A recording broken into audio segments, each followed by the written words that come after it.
What's up, everybody? This is Jon Drake from the Nerf Herder Council and Talk Toomey, and I'm back, ready to talk about some more Dream Theater, and hoping that it records this time. Hey! Yeah, Jon Drake is bringing the hate this week.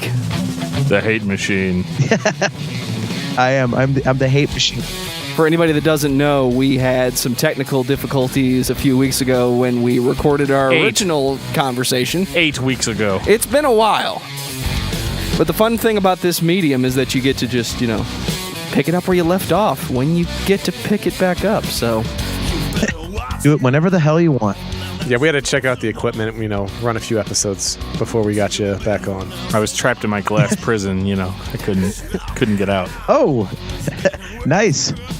So for anybody that has already listened to the first half, just, skip forward to the hour and 10-minute mark roughly, and you'll be able to pick it up where you left off, because, that's what I would do if I was you. But if you haven't heard the first half of our Dream Theater conversation, just buckle in, because it's going to be a couple hours.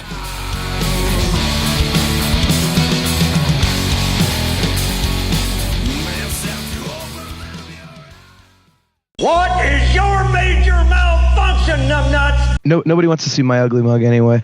I don't know. If you go to that Nerf Herder Council webpage, you get a nice shot of it. You do. You really do. And then you get to play the Nerf Herder Council drinking game. Guess which one is Jon Drake. All right.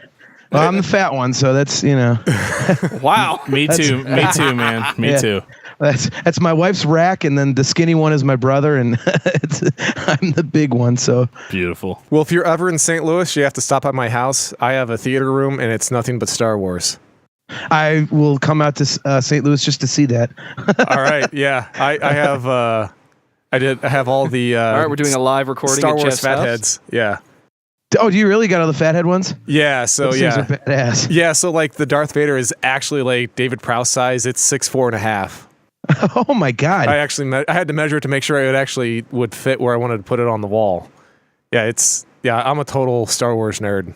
That's awesome, man. So which one of you guys is Dan? That's me. Okay, cool. Yeah. And who else we got now? Joe. So Joe's down in front, but you can't see me. All right, and I'm Geoff. I'm the one with the nerdy Star Wars guy that wants to.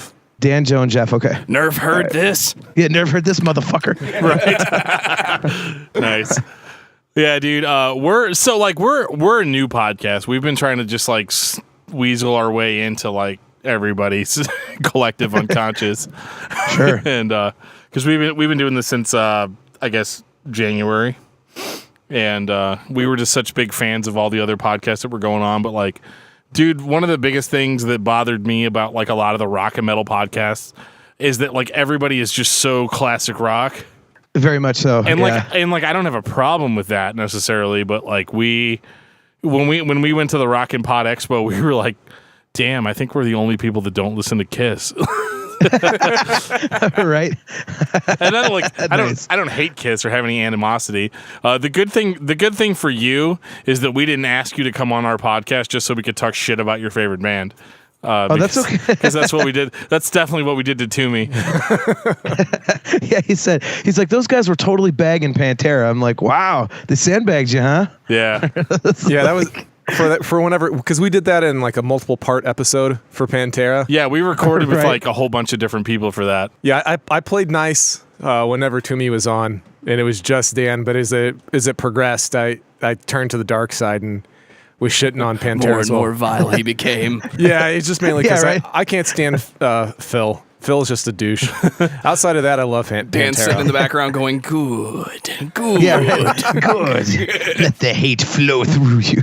Well, it's so funny because that episode was so tongue in cheek. Like we wanted it to be funny. We wanted it to be ridiculous. And I felt so bad too because like whenever we did that segment with Toomey, and I said like, well, Dimebag's pretty good, but he's not, really very original or whatever. He got so mad. You said he was adequate. Yeah, I said he was a confident guitar player, and Yeah, he got that's so what mad. right. And then like I listened to the next episode of his podcast after that. I was like, oh my God, we pissed off Toomey. Like, Well, he has informed me that he has thin skin, so yeah, it's like I guess so. So does Phil Anselmo. yeah, we hit him. We hit him where it hurt the most. I feel really bad about that. But hey, we like Dream Theater, so yay. Hey, it works for me, man. Right. I've taken plenty of beating over Dream Theater anyway. So if you didn't like them, you know it's nothing new for me. I have to defend them all the time. Well, I like them. I don't like everything they've done. Yeah. But it's definitely good outweighs the bad kind of thing. Oh, definitely, yeah. I honestly, the stuff that I've kind of been like, on a few things has only been recently. Like the early stuff, really up until badass. Rock solid. Yeah, up until the last couple of albums, you know. All right, really well, I think we're going to get along just fine in this this discography discussion because I think there's some opinions that are going to match up. Then, Are we ready to get started then? I think we Sure. are. Okay then. Let me Joe's in charge. let me roll the freaking theme song here. So do you guys record this live then? We try to. Yeah, We're not going live to hard drive. You know, like if there's shit that people say that we need to cut out, which is mainly Joe having to censor me. Right. we do that. That's exactly how we do it. Okay. Yeah. So what do you guys do with the swear? No swearing, minimal swearing. I fucking can Oh my swear god, dude! nonstop. Fucking swearing. Just all don't talk goddamn about day. like, you know, something like that. This is the part where Geoff gets censored. Yeah, right. I said once, and I got in trouble. Yeah, so there's that. you just got in trouble again. Look at that. Oh man. Drives you guys nuts, huh? Hell yeah! Can't do that one. I don't even have a sister. I don't even know why it came up. Oh wow! Everybody is gonna know the beat by the end of this.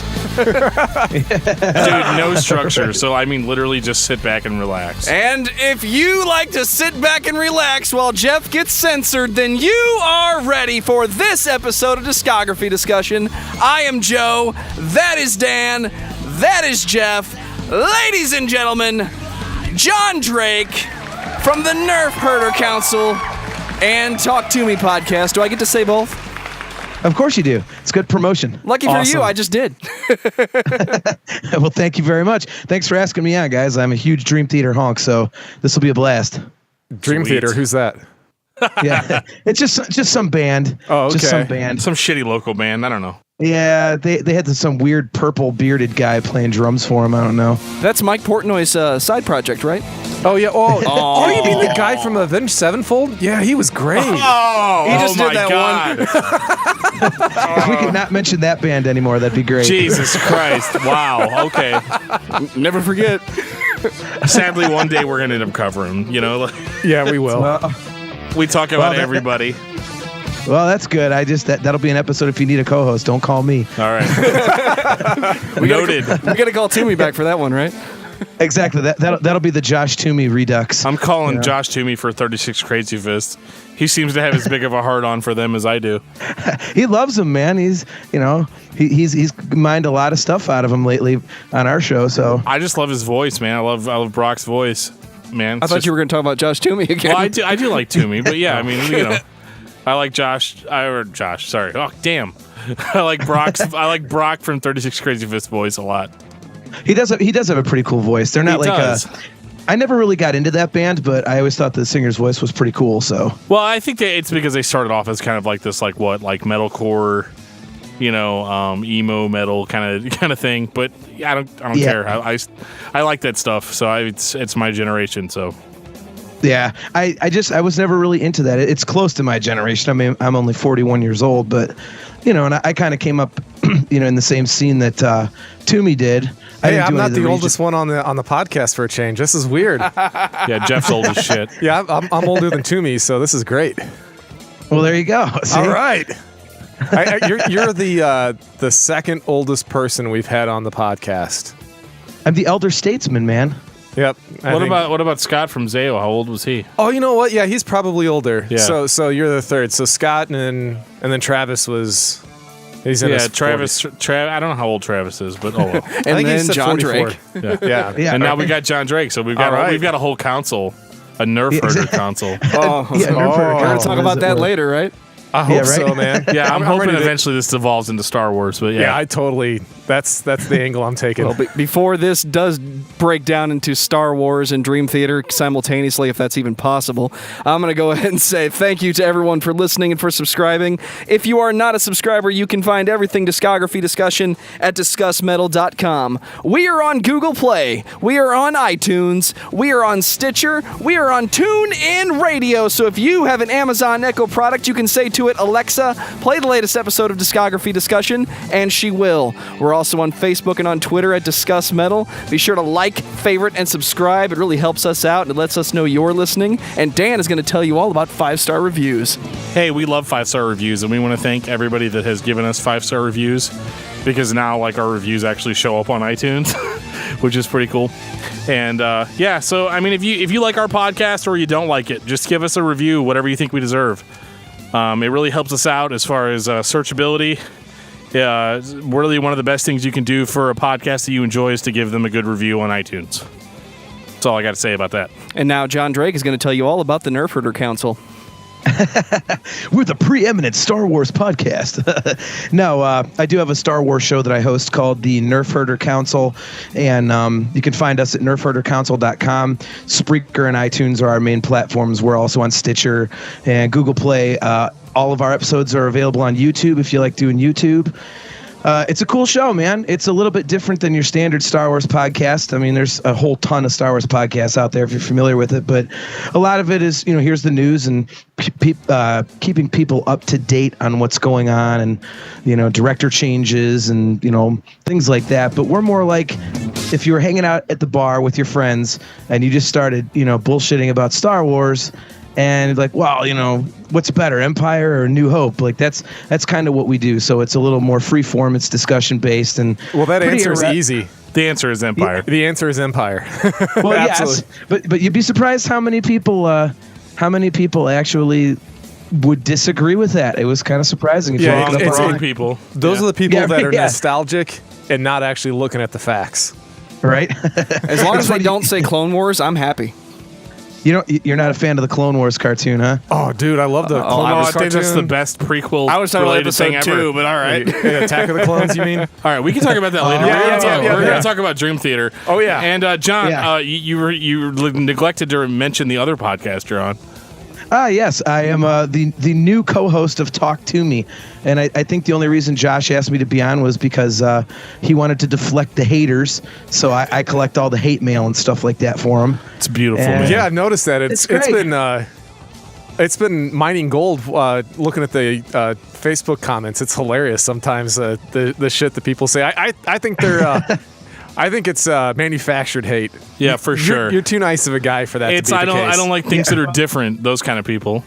Well, it's fine with me. I've had so many people, because really Toomey found me when I was doing stuff with Aiken and Neely on the Classic Metal Show, and I get crapped on a lot there. But as I've said, on the air and stuff, I get a lot of messages from fans of the Classic Metal Show who just destroy me, in the chat room or on calls, but then they message me privately and say, thanks for being a cool sport, man. It's fun, we're just goofing around. So, and like I've always said, if you're going to put something out for public consumption, not everybody's going to like it. So go ahead and crap on me. I don't care. It's like, that's par for the course. So what the hell? Absolutely the right frame of mind to have. There's way too many sensitive flowers out there. They get their panties in a twist just because you're talking a little bit of shit that goes against what they think. I thought you were going to say snowflakes. No, that's like a trigger word now. You can't say that. So you're saying I need to beep that? Well, I guess where we're coming from is we're like, man, there's a lot of hate. You know what? I think it's awesome that Toomey has a co-host, and I got to admit, the first episode I heard was the Chester Bennington thing, and I was like, yeah, who the fuck is this guy? But like, Yeah. but like I told Toomey, I was like, you know what though? I like that I'm not just hearing just him every week, and to have a differing opinion and to have actual conversation. And I was like, oh my God, I can't believe how much hate he's getting on here. Let's bring the hate. Let's bring the hate to our show. Yeah, absolutely. Right. I honestly, a lot of it, of all things, what I catch the most grief for is my laugh. And it's funny because on the Classic Metal Show, the episodes I've done, you can really hear it, and it's just ridiculous. But it hasn't happened on Toomey's show, and people are like, that guy's laugh is annoying. I'm like, I've barely laughed at anything. I was going to say, Toomey's show's not funny at all, so, There's no humor. Well, I'm fucked because I laugh all the time on this show. We talked about gang rape this week, and there's a lot of humor to be mined there. Dude, oh my God, dude. Like, I was listening to that episode. So I quit using nicotine this week. And you wanted to talk about Dream Theater with Jon Drake. I was driving around. Well, I was driving around. That's so awesome. I'm at 1 week of no nicotine this week, and as of today. And somebody get this man a button. I don't want a button, but like I was like so strung out. Yeah, cut that joke. So no, but I was so strung out because I was having cravings or whatever, and like honest to God, your guys' conversation about Decapitated and the bus and all that stuff, like I was like, oh my God, I can get through this. Like it was so funny, and I mean it's not like funny, it's obviously horrible, but it was definitely something that I've been contemplating a lot about. So it was really cool to hear you guys' mindset on going into that. Well, thanks, man. Yeah, it was weird because halfway into the discussion, I realized I'm like, this is really starting to sound like we're kind of defending the band. Right, like we're a couple right. misogynist pieces of shit. So I did the disclaimer, like we're not endorsing this, just so you know. It's just having been on tour buses when somebody goes, yeah, I got gang raped in a tour bus bathroom. It's like nobody gets gang raped in a tour bus bathroom. Yeah, there's literally no room. Yeah, it's like it's the size of a high school locker. Like yeah, it's so tiny, but you got to back into it just to take a shit. Oh, dude. Yeah, it's crazy. And so as soon as she said that, I was like, well, are you sure it wasn't like out in the main area, like the kitchen or something, if this happened? Like, well, and like, know. honestly, was like Decapitated have like a big tour bus? I mean, it's not like they're not like this great band or whatever, but like, I mean, that's the other thing they're I Decapitated thought, from Poland. They're not like Megadeth, like. Right. They just have like an 86 Dodge Caravan. Right. Yeah. I mean, shit. I remember going to shows and taking 2 cars. Like, I mean, come on. Exactly. Exactly. Yeah. I got to admit, man, I said, we talked about gang rape on the show, and then you started talking about, I've been off nicotine for a week, and I'm like, how is this going to come together? Is he trying to say that he was so like strung out for nicotine that he was considering gang rape? Like, I was not. I was not. Oh my God, that's awesome. Although weirdly enough, I did listen to a Decapitated record this week, which was weird because I was supposed to be listening to Dream Theater all week. But but see previous statement about no nicotine. Right. Yeah. So my decisions exactly. have been very, very strange the past week. But no, it was just one of those things where it's like I remember like I was like, I'm just gonna listen to this podcast and I'm not gonna think about me. Yeah. And that was all I was trying to... Dude, we suck up to Toomey a lot. We were the podcast that was like... We introduced Toomey as the legendary Joshua Toomey. He probably loved it, man. Because compared to us, who was getting like... We were getting like 2 or 3 downloads per episode. No, we're getting more than that. We were getting more than that, but whatever. Like, he was like this huge prolific... You had talked to everybody, podcaster, so we got really excited. Yeah. Well, I was shocked when he asked me to co-host. I was like, who the hell am I? Like, my show gets maybe 100, downloads, a week talking about Star Wars. Right. You're breaking open champagne bottles if you get 100 downloads. I know. Yeah. Seriously. And it's like, I'm busy ripping on David Prowse for having a lazy eye, and then you want me on your show? Like, you're actually established and doing something quality. Like, right. Yeah. So, it was kind of surprising to me too, but. Joe's giving me this look like we need to fucking talk about Dream Theater. Yeah, I think we should. I think we need to get on to when Dream and Day unite. I'm going to say this. I don't know if we were on track to begin with or if we've been off track from the beginning, but Jon Drake, tell me about Dream Theater. Well, Dream Theater is one of my 2 all-time favorite bands. It's Van Halen and Dream Theater. My introduction to Dream Theater, I'll make it real quick, but it's actually kind of a funny story. when I was a kid, I'm kind of musically narrow-minded, and I was driving around when I was 16 years old in 1992, and my buddy was playing the Images and Words tape, but I didn't hear Pull Me Under. And I was like, what is this crap? Like, these guys need to pick a style. This is awful. And then a few weeks later, I saw the video for Pull Me Under on MTV. I'm like, this song is awesome. But I couldn't remember the name of the band, so I kept going to the library to like rent the tape and stuff, and I kept getting Kicks and Trickster and all this garbage. So it went off my radar. I couldn't find them. Like, this isn't that. So Fuck fast Trickster. forward. Yo, dude, yeah, not good. And trust me, you know how shitty it was to have to listen to Kicks and Trickster? Like, No, oh my trust God. trust me, I know. Oof. But yeah, so like fast forward, it was I think like four years later, my best friend, same guy, was in college. I went to visit him, and he had this Dream Theater CD. It looked pretty cool, and I completely forgot about the whole these guys suck thing. And I looked at the back track listing and it said Pull Me Under. I'm like, oh my God, that's that song I've been looking for forever. And I put it in and I listened to the whole scene. I'm like, this is great. He just starts laughing. He's like, that's that band you were ripping on like crazy. And it was. But ever since then, man, I've been a huge fan. And I first saw him in '99 on the Metropolis tour, and I literally have not missed a single tour since. And usually I see him a couple times, and I'm in their documentary on Score. I'm in their book.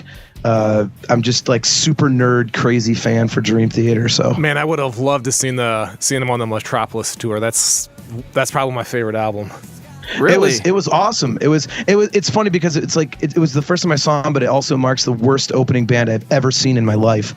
And it is this band called the Star People, which I can't even describe how awful they were. So funny story about a opening band. I take Dan to Chicago for the Progressive Nation tour. Yeah. Number one, we got to see Three, which was awesome. Between the Yes. Buried and Me, first time we got to see them live. Then Opeth comes on stage, and they blew Dream Theater out of the water. And I hate saying that at the start of the show, but it happened. No kidding. Yeah. It went from Opeth being their, that was that Deliverance and Damnation, Dan, or was that... Well, let's just say I was going through a huge death metal phase during this. So, of course, I was there to see Opeth. And then Dream Theater came out and they soloed for 45 minutes, but we'll get into that They later. were very masturbatory at that time. Yeah, that's like it's like when I saw them on the 6 Degrees tour. They were doing one of their, they jam, in spots like pretty big, and John Petrucci and John Mayung actually were doing like a dual, solo, like, doubling each other. But while they were doing it, they were juggling a soccer ball between them. So they're on one leg doing these runs and chucking a soccer ball back and forth between each other with their other foot. I'm like, really? Like, we already know you're better than all of us. Just stop it already. What the hell? So, Yeah, all right. Petrucci is way talented. I don't think he gets enough credit for how good he is. I mean, everybody, when you talk about Dream Theater and you talk about amazing musicians, everybody goes straight to Portnoy. That's because he wants it that way. Yeah, Well, yeah. right. Well, I think the thing with Petrucci is that because Dream Theater are labeled as, progressive metal, and to people that aren't really into them, they just think that all they do is noodle. They just think that all he does is play a million notes and that's all there is to him, which is completely not the case. So I think he gets unfairly stigmatized based on the things that people don't know about the Dream Theater catalog, Which we'll there's get a into lot tonight. of. Yeah, I think we should. I think we should jump right in. All right. Works so for me. 1989, where Dreams and Day unite. Yes. Who wants to recap Majesty, or can we just go straight into it? Well, let's just say this. If you don't already have this record, good luck. Yeah. This is one of the really hard records to find. Do any of you guys have the remastered version that was out for like a minute? No. In I've been unison. looking for that forever. And you can't even find it on eBay anymore. It was limited Oh, too, man. wasn't it? Wasn't it limited to like 1,000 copies or something? Yeah, there was not a lot of them. There was not Really, much. I Yeah, know, the only way- how about this? I know somebody who has it, but that's as close Nope. as I get. right? And there's As no close way as in I- hell that he'd sell it. Oh, well, at this point, hell no. But if he wants to, just let one of us know, because we'll, especially me, I'm a completist. But really, the only way to get it anymore is the Ytse Jam bootleg from Los Angeles in 2004. Yeah. It's and it sucks too because like this was an example of a band that got fucked over by their label. essentially. Mechanic, yeah. You know, they had put this record out, and honestly, it should have been huge. But I think they only like distributed it like in their local scene, more or less. Like it didn't really go worldwide or anything, and so the band wasn't really able to like really. I mean, at that time, I mean they're not traveling out of state. They're brand new, and they've just come up with this collection of songs, and it's sad because like this was really, I mean, to me, almost a better introduction to the band than like Images and Words. You know what I mean? Mm-hmm. Yeah, it was. I mean, they definitely didn't get to tour on it. They played, I think, a sum total of like 6 shows, and they were all around their where they were living in New York. Yeah, and like nothing at all. Yeah. Yeah, but the only thing they got out of it was press reviews because the label at least sent it out to some magazines, and it was pretty universally regarded as a pretty good record. So it was a real shame that Mechanic just didn't put anything behind it. So, and Charlie Dominici, ladies and gentlemen. Yep. Yes, Charlie Dominici. Do you guys like him or? Yeah, I mean honestly, I think it would be really interesting to hear later Dream Theater stuff with him on it. Yeah. Just as kind of like a testing the waters. I mean, obviously, I don't have a problem with what came after, but like, I guess I'm gonna go ahead and state it and be controversial right off the get go. Wow, way to be a dick, Geoff. Yep, James is my least favorite part of the band. You're not alone. Yeah, I was gonna say that's not really controversial. Unfortunately. Well, no, I didn't. Yeah, he just doesn't do it for me. You guys suck. Well, I listened to this record. He does it for this guy. I bring this record home because it has the Ytse Jam on it, and I'm trying to, get acquainted with past Dream Theater.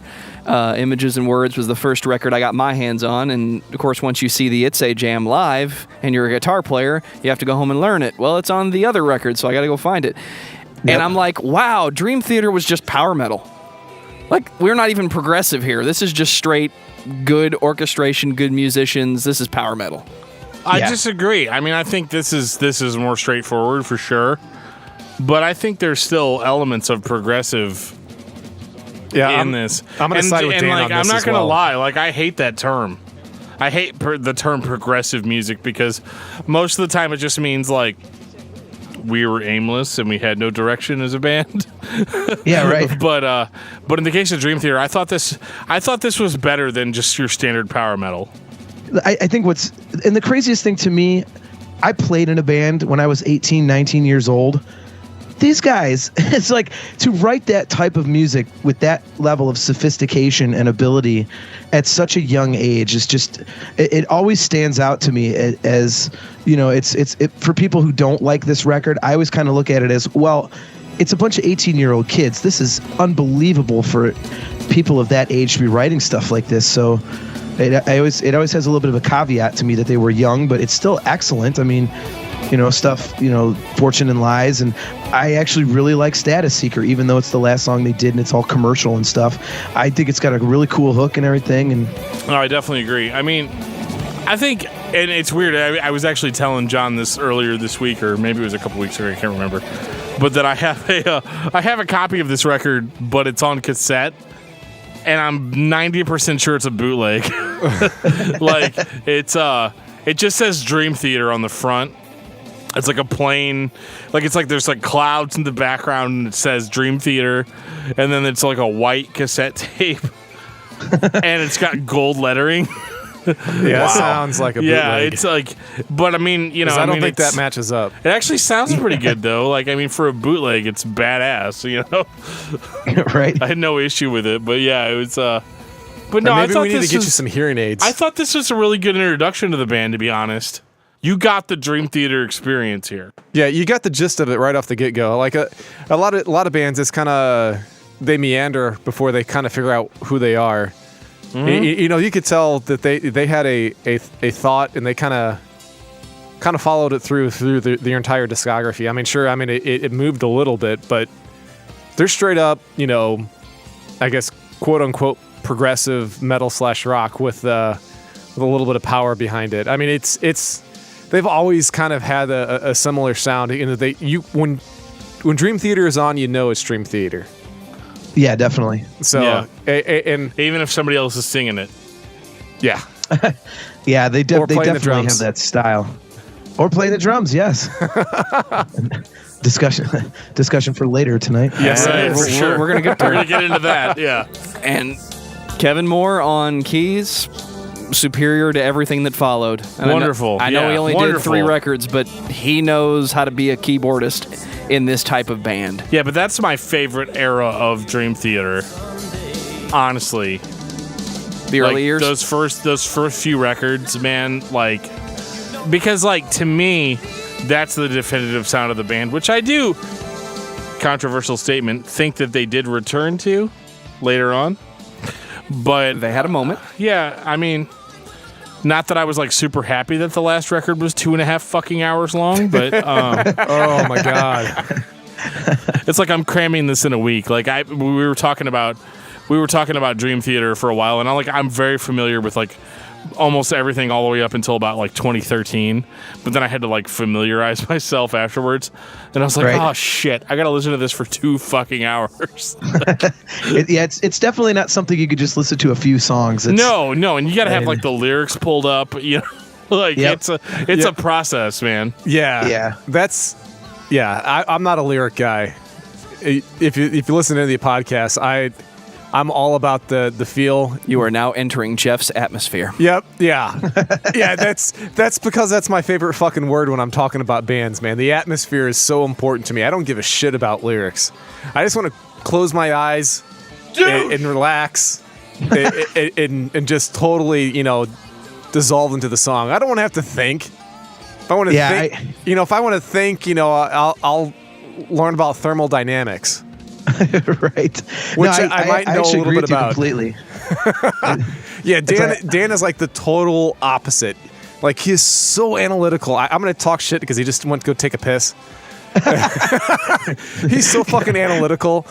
And I'm like, dude, like, can you even relax while listening to music? Or you just got to, like, think about everything all the time? And because that's part of the reason why we're doing the podcast. We're total opposites on how we listen to music. He's the ultimate, consummate analytical listener, and I'm the dude. I'm like, dude, just, if it was legal in the state of Missouri, let me get high, and listen to some music and just totally veg out. Right. Yeah, I'm a guitar guy myself, so the only time I really notice lyrics is if they're obviously shitty. Other than that, I'm always into the guitar, which is weird being a singer, but I pay attention to guitar more than anything else. So well, you just got a fan in Joe because he is a guitar junkie. I was about to say, speaking of guitar guys, if nobody stops me, we're going over to Images and Words. works for me. It works for me as well. Metropolis. Works for me too. I've got another beer. I'm good to go. All right. So 1991. Dude, is that a Pabst 92, Tall Boy? excuse me.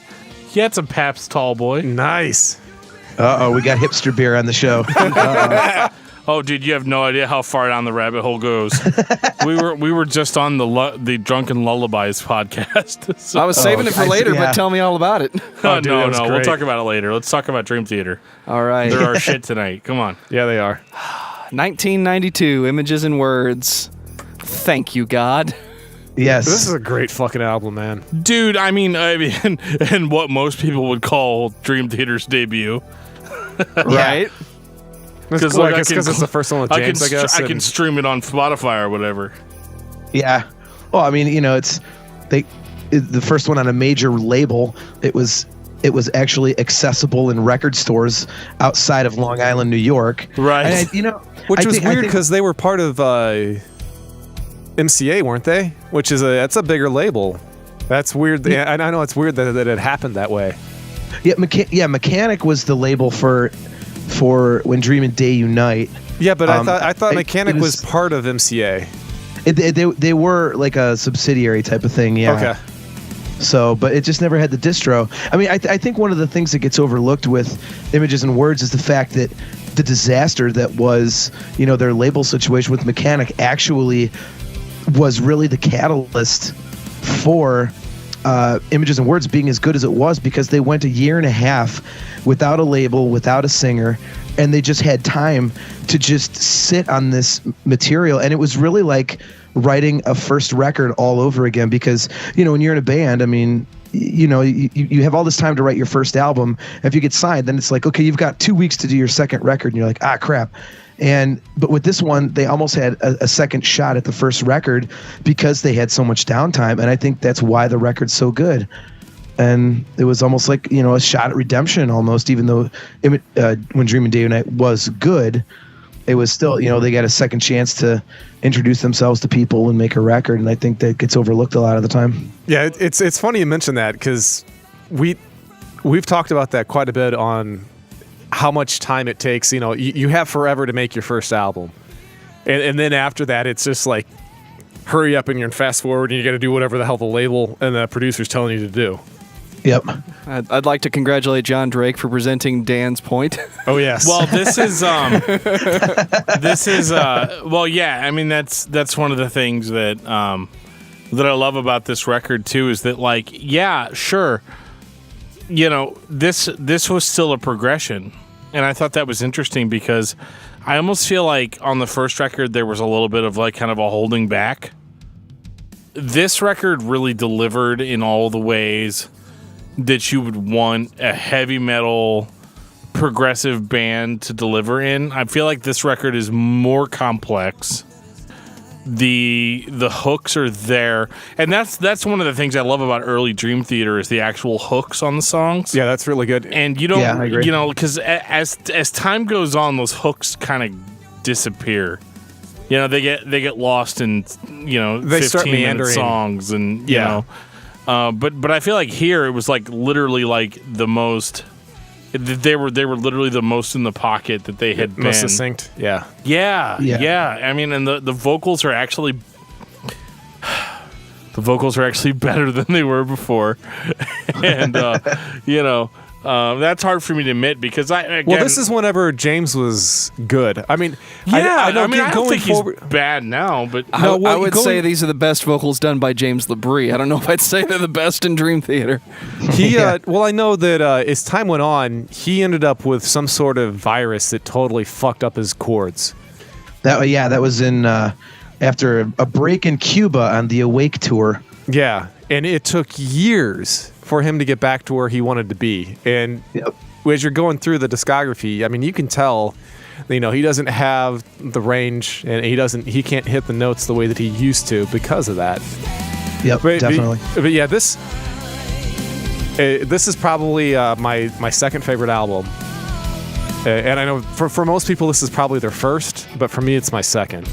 It's actually my second favorite record also, I would have to say. Okay. So I'm one of the rare ones that also does not have my favorite record is probably going to be a shock to everybody, but I mean I think you guys hit on a really good point about the melodies and the hooks and all that stuff. It's like they took the best parts of the first record and really tightened up on them, and it just everything on this album, like the first time I heard it, it was just so dynamic, and the themes were so present. Like there was just every song you just knew, like you guys used the perfect word, the hooks, they were so strong. And the way they really kind of developed what would become a trademark for them.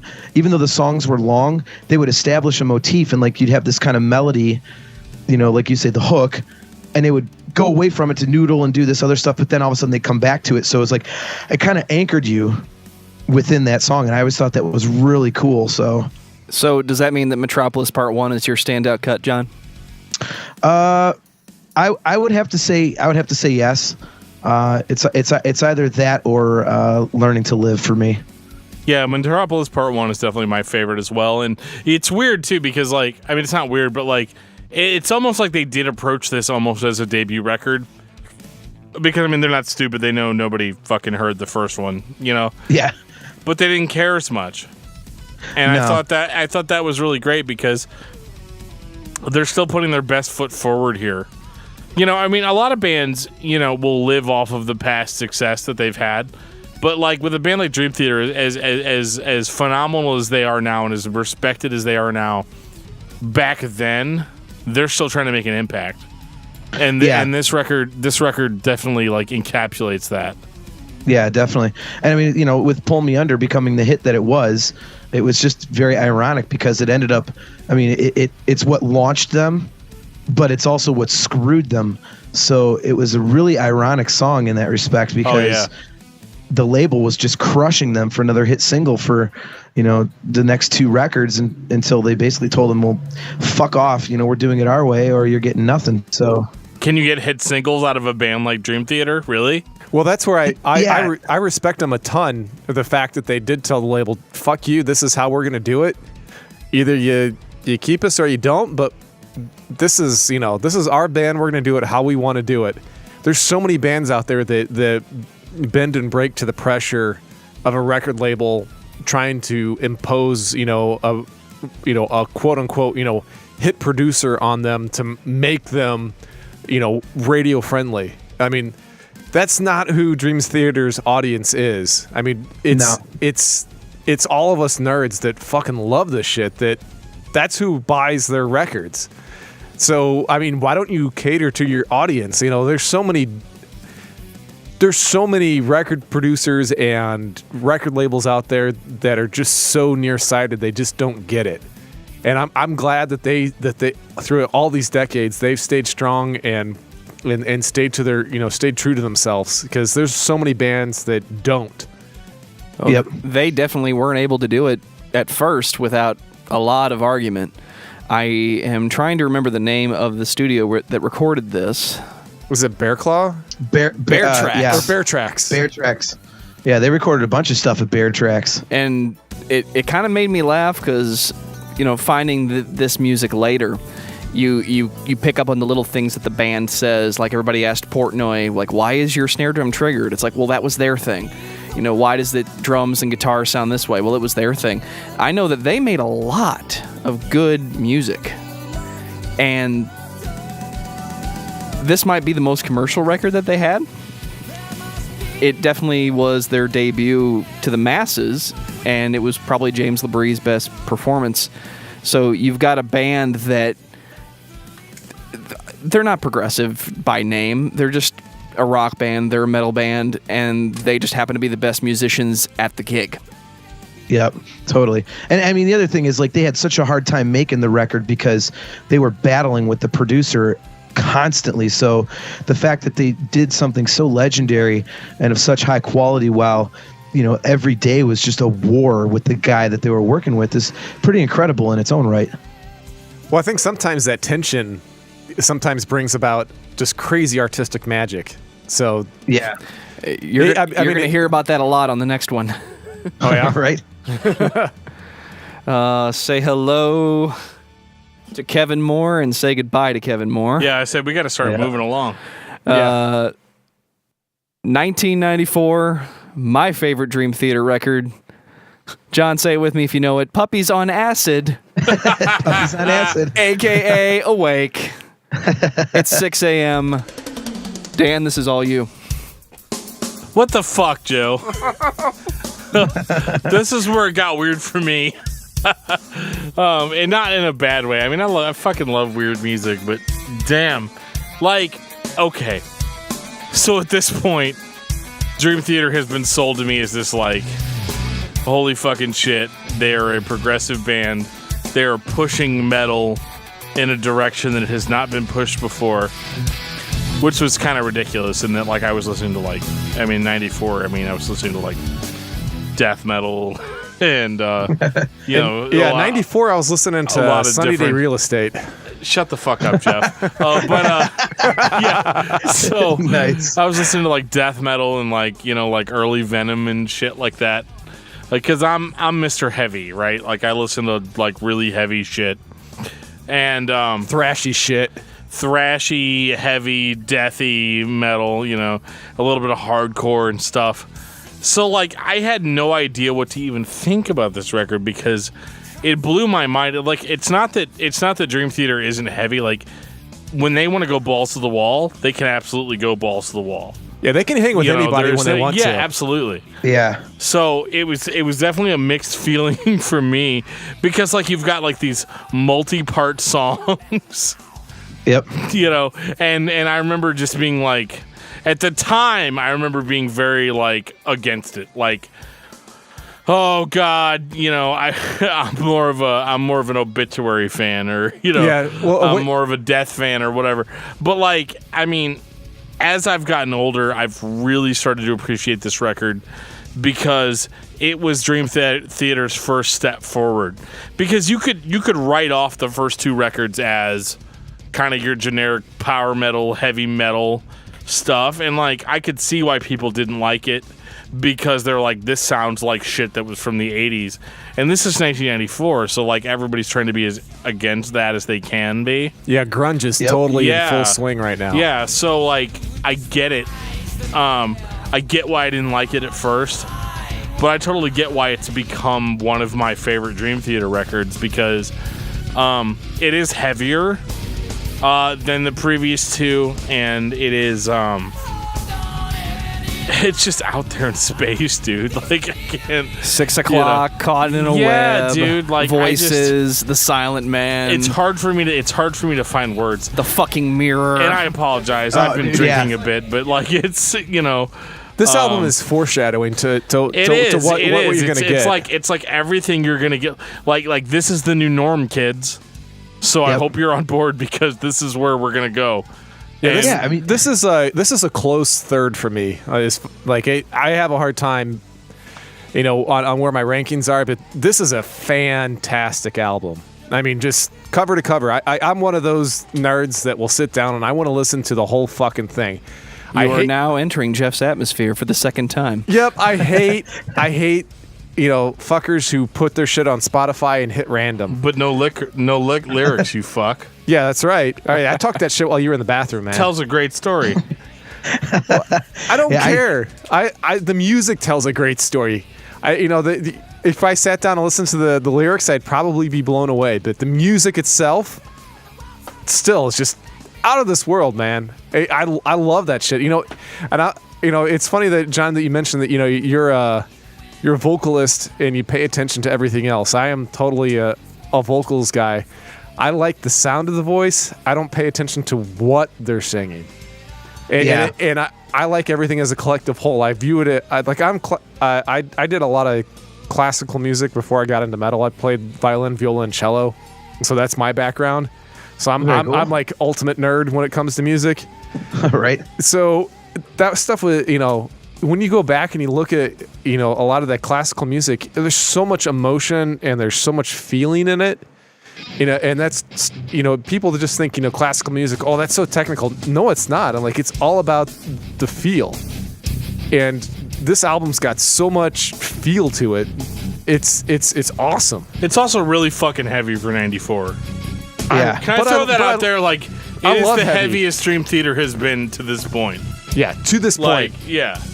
I actually think it's also one of their most, if not their most diverse record, because you go from stuff like 6 a.m., but then you've got The Mirror, but then you got Silent Man, and then you've got Lie, and then you've got Space Divest at the end. I mean, it really is kind of a roller coaster of a bunch of different stuff, and it's just awesome how it does that. And it's one of the most fascinating things to me. And I will have to admit, whenever we hit the bottom part of the roller coaster, which is the ballad-y kind of stuff, I want to get off. It only goes downhill after this. Yeah, that's mainly because this is our website's discussmetal.com. That should kind of give you a hint on why we're more into the metal side of things and less into the ballad side of things. Yeah, I mean, it doesn't mean that it's bad. It just means that it wasn't specifically for us. Yeah, I mean, I like all of it. I mean, and in saying so, I really think that one thing about this record is that I think this record kind of actually established their fan base, because with Images and Words, you had people that bought that record because of Pull Me Under. And absolutely, yeah. And then with this one, if you stuck around after Awake, you were a Dream Theater fan. If you were like, fuck this, then you were a Pull Me Under fan. So this one really kind of weeded out the people who were either fans or just, guys who listened on the radio. And after this, they were, it's kind of like, culling the herd, so to speak, with this record. So yeah, this is whenever the nerds started buying all of their shit. Yeah. I mean, it's the truth. I mean, because that's who stuck, was the people who were complete music nerds and like, this shit is amazing. But before then, it was, some people were looking for that next single, like we were talking about earlier. It's no longer about that. This is serious music for the music. Yeah, they're nerd. not a singles band. They're not like they're not gonna rock your top 40. Like. Although they do in Japan and this Finland. This is stuff that we really don't. Japan's awesome, but that's right. Like, this is stuff that you're not. If your favorite song in 1994 is "Come as You Are" by Nirvana, you're not gonna fucking care about what Dream Theater's doing. Mine was 7 by Sunny Day Real Estate. Shut the fuck up, Geoff. So he's like Donnie. He's like Donnie from The Big Lebowski. We just have to. Shut the fuck up, Donnie. You're out of your element. Right.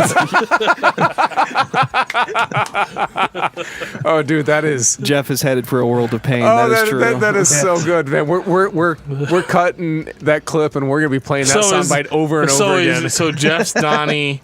Joe's the dude, and I guess that makes me Walter. There you go. Nice. What am I going to take? What was that shit about Vietnam, Walter? Yeah. This has nothing to do with Vietnam, Walter. Well, not directly, but... That is a fantastic movie. We'll have to do another episode just based on the Big Lebowski. I feel like writing that down. I feel like this is not the last time we're going to hear from Jon Drake. Dude, you just got us so much hate mail, and we're only 45 minutes in.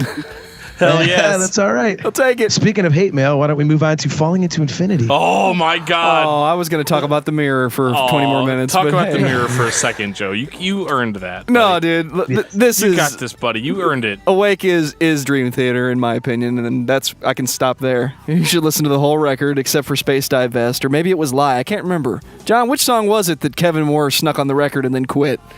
That was Space Divest. That's why I skipped the last track. Ayo! They just played it live for the first time 2 tours ago. Really? Really? Damn. Did he Yeah, come that back was- for a minute or something? No, this is so. What it is. Oh, wait, I was- forgot. Mike Portnoy's no longer in the band, and he's not holding on to a fucking grudge. Exactly. It was the one song that they swore they would never ever play live. Once again, And Mike Portnoy so when wanted you to think that. Yes. Well, it worked apparently. But yeah, when they went out and did the tour for the self-titled record, it was the 20th anniversary of Awake, and then it was the 15th anniversary of Metropolis.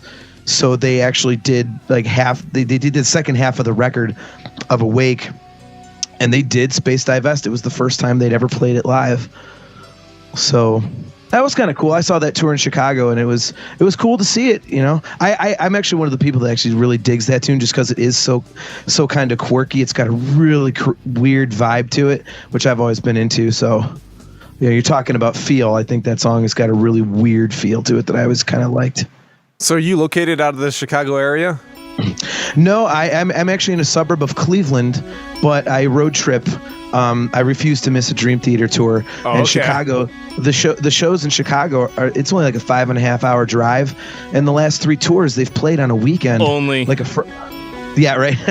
Well, I sang in a band in Dayton, Ohio, which is like 3 hours away for years. And so I would make, a there and back trip in one night of a 6-hour round trip. So driving is not a big deal for me. So it doesn't really bother me. But, I'm actually going to see him on this tour in Chicago again. So Maybe they're going to play New Millennium from Falling Into Infinity, 1997. Yeah, well, I'll tell you They what, they'll might. be coming to St. Louis. They'll get their shit stolen.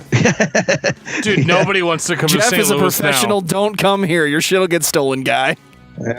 hey, my band got our stuff stolen last November, so I can feel that pain. We have to deal. man. We have to deal with living in St. Louis constantly. It's been rough as of late. Yeah, unfortunately, I wish I could say that it's all like butterflies and puppy dogs, but it's it's not. more like straight up race wars. Yeah. You're talking about Cleveland. My parents lived in Avon for like a decade. My wife's aunt lives there. Okay, yeah, they just moved here a few years ago after they retired. Very cool. Yeah, I've been here my whole life. So, but like I said, I road trip a lot to see bands and stuff. Van Halen, Dream Theater. I'm sorry, Anthrax. there's not a whole lot of hockey in Cleveland. So, Dude, don't bother coming to St. Louis because nobody comes to St. Louis. One of my good buddies is from there, and he says the same thing. Dude, it's shitty. Like, I mean, I hate to bring this up on every single podcast, but like, St. Louis is like the worst town for metal that could exist. And I don't even care what kind of metal you play. You could play modern metal, you could play old school metal, you could play like 80s metal. It doesn't matter. Nobody gives a fuck. Like, it's all about rap. It's all about rap, Or Breaking Benjamin, the Urge, yeah, Offspring. Tool, yeah, like all that shit. Like everything that was late 90s, early 2000s, we're literally stuck in time. Yeah, like our most like modern station still regularly play shit like Tool and Temple of the Dog, and like it's good stuff. You just wish that they would play some of the other stuff. Because I've been bred my whole life to believe that it's good, but like it's frustrating. Temple of the Dog is fucking awesome. If you're man. a new band in St. Louis, I am so sorry. Yeah, see, I mean, if you're into metal, at least on a local level, Cleveland's where to go because that's all there is. Oh my God, That's awesome. you go out. I'm so jealous. No, don't be jealous. Please don't be jealous. It's nothing but horrible Cookie Monster garbage. Oh, And but see, I mean, that's us. We love that shit. Dan likes Cookie Monster. I do love Cookie Monster vocals. But you like the good stuff. I'm talking crap. Oh, you don't know, man. I'm the guy that said the Death was better than Pantera. So, Well, it's, because because you think you're the most hated man in podcasting. I'm the guy that said the Dimebag Darrell wasn't that original. So, That's okay, man. Everybody's entitled to a wrong opinion every now and then. So yeah, it's all good. And I'm sure it's wrong, but what are you gonna do? yeah, right. So Just let me breathe. Falling into infinity, as I was saying earlier, my favorite record may surprise some people, and we're at it. No kidding. So, I am definitely surprised. I am surprised as well. I think the reason for me is that it's the most loose of their records, and it's the only one that really has kind of like a more open jam kind of a feel. It just has a little bit of a different vibe from anything else they did, and I really get into it. So I mean, it's also got Trial of Tears, which is one of my all-time favorite Dream Theater tunes. I just really like the feel of it. The production I've always thought was pretty cool. I've really dug it, and I absolutely love Derek Sherinian's keyboard playing.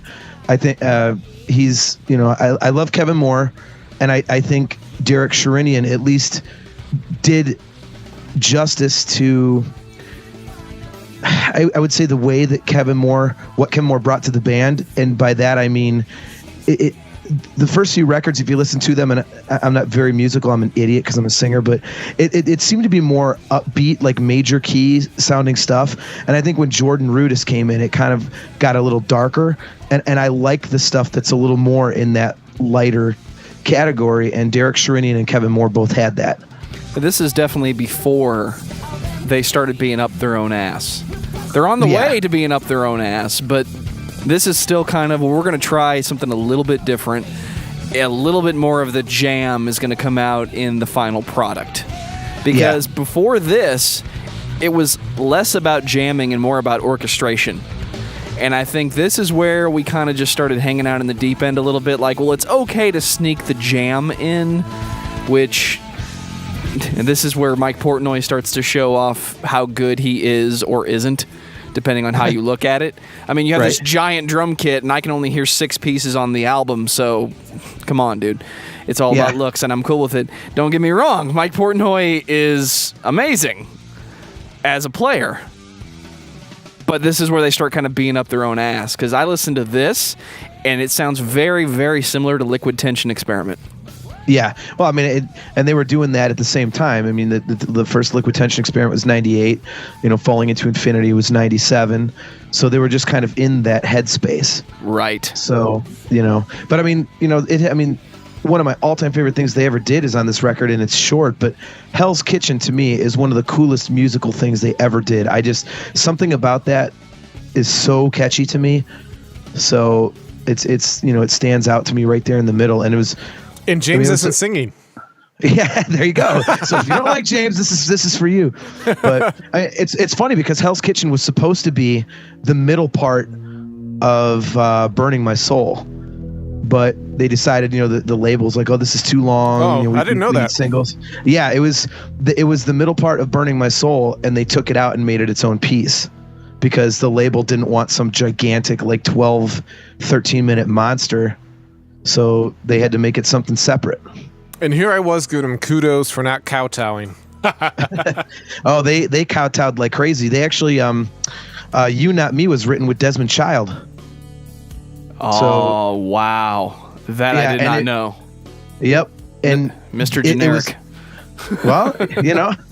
They were the label was all over them for these hits. They actually had to go back to the label about, I think it was 3 times with different batches of songs because they sent them the first batch and the label went, no, give us more. So they had to go write more, and then the label went, no, and they had to go back a 3rd time, and then finally the label's like, well, we can't wait anymore, so just go ahead and start recording. Did the label not realize what band they signed?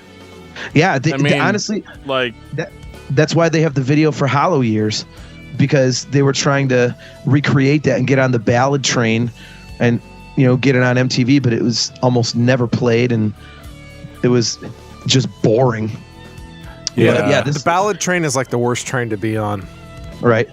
I mean, that being said, I love Hollow Years. Don't get me wrong; that's a great song. But this record was it was the record that almost broke the band up. But it's not why you buy a Dream Theater record. No, not it at might all. be a good song, but total douchebag can write good songs every now and again. This was also the debut of the Kid Rock. This is also the debut of the Mike Portnoy kick drum. That very triggered, slight little bit of reverb. Yeah, it never went away after this, and I get it. You're Mike Portnoy. You want a signature sound. The only drummer that has a signature kick that sounds good is Lars Ulrich. Oh, fuck you. I said that has a signature kick. Oh my God. A shitty kick? Jesus I was going to say, by signature, do you mean played absolutely horribly? You can say it however you want. It sounds good. This kick sounds flat and mediocre. I don't like it. Sounds like a thing that exists. It does exist. That is literally the best way I can describe it. It sounds like a thing that exists in the world that we exist in.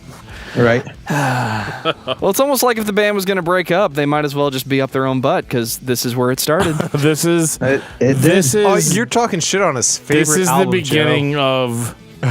This is the beginning, and again, it's the beginning, so it's not terrible on its own. But this is the beginning of Dream Theater being completely up their own anal cavity. Yeah, I could see that. Like I say, to me, this one sounds different than anything they did. It was definitely a little different from, from Images and Words and When Dream Day Unite, the first 3, and then nothing after it sounded like this either. It just wasn't. This was the one album that wasn't overly precise and whatnot, and you can hear their desire to try and write another hit single because there's so many. The songs are a little shorter. They're a little more stock in terms of the arrangement in some places, and some of the best stuff from the record never made it on there because the label stuff like Raise the Knife was the really cool song, but didn't make the record, and so it was, like I said, it was very different, and I know I'm almost universally alone in saying it's my favorite record, but it's all right, man. Something about it I just love, It is a great record. They were trying new things. I think there was a sense of this primordial we're gonna try to reach out and do something different here that's not going to be expected. But again, you've got the label that's like, no, fuck you. We need a 3.5 minute single, and that's just not this band. And you can't expect that type of radio perfection from a band like Dream Theater, especially at this point. I mean, like, they're not out to please anybody other than themselves or other musicians that may happen to be fans of the band. And so I think this was a tough record for them because they had to kind of overcome that. Like, okay, from here on out, we don't give a shit about public opinion. Yeah, we're just doing what we want to do. Does that mean we're going to segue? This is also when their main fan base was in Japan, where musicianship is far because Japan more is awesome. appreciated. Japan is the Dan shit. knocks my phone out of my hand. Yeah, well, you deserved it. You piece of shit. Well, I see where he's going with this. So I'm a little drunk. So let's teleport to 1999. Oh, concept albums, my favorite. Oh yeah. Love it. Oh my God, this is my favorite album. All right, let me introduce this properly. You are now entering Jeffrey's atmosphere. Oh, dude. Oh, shit. Dude, this is when you finally get to listen to an album as like it was one massive track. I know most people can't stand that shit, but is that your love of Sunny Day Real Estate coming out, or no? That's my love of Swallow the Sun coming back. Since we were talking, I don't want to talk about Swallow the Sun anymore. Well, of the records that Dream Theater has done that are just one track, this would be the best one. Yeah, yes. I mean, fair enough. This is like I said, this was my live introduction to the band, and I still remember when it came out. We had our local rock station on Sunday nights had a show called The Metal Show. It's actually how I met Chris Aiken, and he and I have been friends for years. So when this came out in '99, Aiken and his co-host Warlock, my other buddy Matt Wardlaw, they played on the show this entire record, and they had announced in advance a few weeks, we're going to play the whole Dream Theater record, man. And I'll never forget sitting there listening to this at my girlfriend's house and just completely nerding out. Like, this is like damn near perfection. It's so goddamn good. Yeah, this is fan-fucking-tastic. There's no other way to put it. For this being their first, true attempt at a concept album, I mean, they hit a grand slam. I mean, this thing is great. I mean, I know that's probably the generic, this is my favorite album statement, but it is my favorite album. I mean, it doesn't have my favorite song on it. Actually, we haven't even talked about my favorite song yet, which might be a surprise to some, but yeah, this album is just cover to cover. It's what you want. It is fantastic. 2 more records until Mike Portnoy gets his signature snare. I'll wait until then to bitch about the drums. Was this the point where Mike Portnoy was like, yeah, this is my band?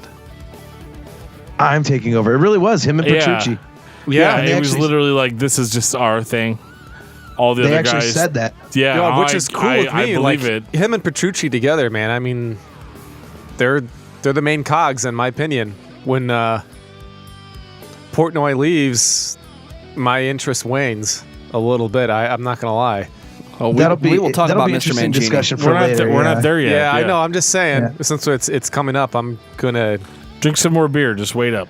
Yeah, okay. I can drink beer, just not as good as Dan can. Nice. I don't know about good. Yeah, no, they actually said that they had band meetings before they started this album where Petrucci and Portnoy told the other guys, like, look, we're taking charge, like, this is our thing. And because before they would just argue and bitch for 2 weeks about literally 2 notes, and finally they did all the work anyway, and everybody knew it, so they just said, look, we're gonna make the decisions and you guys go along for the ride. And they went, okay. So no pun intended there, along for the ride. But it really, this was the first time they did that, and I think it was, man, the results were awesome. I mean, I don't know how you guys feel, but to me, for like hard rock and heavy metal, at least for me, like the benchmark concept record is Operation Mindcrime, and I think this is completely on par with that, at least for me. Really? Unfortunately for me, the standard when it comes to concept record will always be Colors by Between the Buried and Me, because I'm waiting for that one to be beat. And that's actually the prime reason why we talk about Dream Theater being up their own ass. Colors was a great record. Prior to that, we got records that had maybe a concept, but really were still a collection of songs. Once we start being completely up our own ass and everything is a concept record, you can't make this again. Yeah. And after this, you had 6 Degrees of Inner Turbulence, which the first half of that is songs, and the second half is we're up our own ass. Straight masturbation after that. Straight up Octavarium, same thing. At the same time, I can't say that I didn't enjoy it. Oh yeah. I mean, Who doesn't love masturbation? right? I mean, I don't know. I don't want to get too controversial here, but yeah. Here. Which one are we? Who doesn't enjoy to masturbate a bit? But yeah, it's one of those things where and I bring this quote up a lot on our show is like Ian Malcolm said in Jurassic Park, you spend so much time focusing on whether or not you could, you never thought about whether or not you should. Yeah. Whether you should, yeah. So, and that's how I feel about Dream Theater from this point on in their career. Oh, I don't know about that, but yeah, this is totally, they could and they should, and they did. Yeah. And thank God they did. Oh, this one needed to happen. I get that Geoff likes to masturbate. I get that, but dude, I'm in competition with Jay from Jay and Silent Bob on who masturbates the most. Oh, it's definitely you, dude. You don't have to. That's not a big reveal. We all knew that. And apparently, I think about when I do it, and this. Oh my God! Dude, we can't fucking air this episode now. Oh my God! Joe, trust me, I've already timestamped it. Oh my God! I'm sure he did because I'm such an ass. That is fucked up, Geoff. You're wrong, and you're going to hell. That's Well, what I know my, you guys. that's I know what you my guys are pastor new, said. and I'm not that much. I haven't done that much more podcasting than you. I know you're new, but just so you're aware, there are other ways to get on people's podcasts than telling them you masturbate to them. Oh, you tell that there's to other Geoff, options. man. He's well, here. Let me try this then. Hey, John, I'm a huge Star Wars nerd. Can I be on your podcast? Of course you can. I was going to invite you anyway. Sweet, why is it always Geoff? Is it because he's the easiest one out of all of us, dude. Because he's not drunk yet. No, I'm. Doesn't matter if I'm drunk I'm or not not. fucking drunk. It doesn't matter if I'm drunk or not. I'm always the easiest. Yeah, Ooh. anybody could be on our show. Just like if you want to crap on the prequels, that's fine. But you're going to be in for a hell of a battle. So. Oh, you think so, bro? It's a fucking date. Hey, do you talk about books too? I'm a huge Christy Golden fan, so. Sure, we can talk about books that Disney has decided is no It's a longer in debate. continuity. Oh, dude. If you want to debate the prequels, I'm down. We can debate them all you want, man. I love the prequels, and I will go to war anytime in their defense. That's my role. I gotta warn you, I'm a heavy Plinkett fan. Oh, oh my God. Are you kidding me? That is the worst trash. Oh, okay. We still have 8 albums to go. All right. Well, since Dan was being cheesy, how about this? If we didn't have blind faith in Joe, we wouldn't be in this situation. Oh, snap. Ouch. I think he's just misunderstood. There's a great debate about that. I don't know. I think I'm I'm going to sorry. I'm so sorry. Yeah, I'm so sorry. That takes us into 6 Degrees, doesn't it? All right, guys. So picking up where the equipment decided to leave off. 6 Degrees of Inner Turbulence, 2002's massive double disc release. Too many is that better? discs. Is that like a good intro? Yeah, no, it was. Too many discs. Too many fucking discs. Too many discs. Is it like Amadeus? Too many notes. Well, so on Metropolis Part 2, I was like, this band's up their own ass. Oh, definitely. But I'm kind of okay with it here. And then 6 Degrees. And I'm like, oh, it's 2 discs. That means we decided not to scrap any ideas, guys. No, that means that we had 6 good songs in one jam session, and then we decided to cut it up into 8 pieces and try to be progressive rock about it. I think we're up our own ass. Well, you could look at it that way. I this is one of my favorite records personally, because it's ironically, like probably the least popular song on the whole thing is The Great Debate, and I love that song. That's one of my favorite Dream Theater songs. And I mean, the second disc is like another concept record loosely, but it does have the distinction of being awesome if you're in a douchebag bar and the Touch Tunes actually has the live version from Score, because you can put that on repeat like 2 or 3 times and leave the bar and leave all the hipsters listening to 2 hours plus of glorious Dream Theater on repeat. So I'm kind of a fan of that, you know. This is what I'm into. You hear that, ladies? Yeah. I don't know, dude. The Glass Prison was the first Dream Theater live I ever got to experience, because I was watching Dream Theater and Megadeth was getting ready to come out, and they started with Glass Prison, and I'm like, oh my God, this is awesome. And then I realized it was just, you know, the first great 14-minute epic that I'd ever heard by them, because we're definitely up our own ass with these 14-minute songs. Oh, we're not jamming. Oh, yes, you are. I'll take it. Yeah, they certainly started on that path with this record. That's for damn sure. And I mean, it got worse after this. I think we can agree about that. But there is no great debate about that, John. I don't know. See, I always so liked punny. it. Let's just talk about Dream Theater with using their own song titles. We'll just do it that way for the rest of the episode. That'll be the entire remainder of this podcast. Well, we're not hitting on the live albums, so that removes a few. So at least there's that. Well, that's how I saved 8 hours of my day for the past 6 months, was not listening to Dream Theater's live records. You got to give them credit for one thing. They're excellent at putting out product and keeping the fans, you know, engaged, because there's definitely never any shortage of material to go out there and get. So at least that's pretty cool. Between Dream Theater, Fish, and the Grateful Dead, nobody else has made and distributed more of their live content. No, definitely not. Which in some cases is really good. In other cases, it's okay, we're going to play Master of Puppets in its entirety because we can. Only Mike Portnoy, you know, he plays it way better than Lars Ulrich ever did.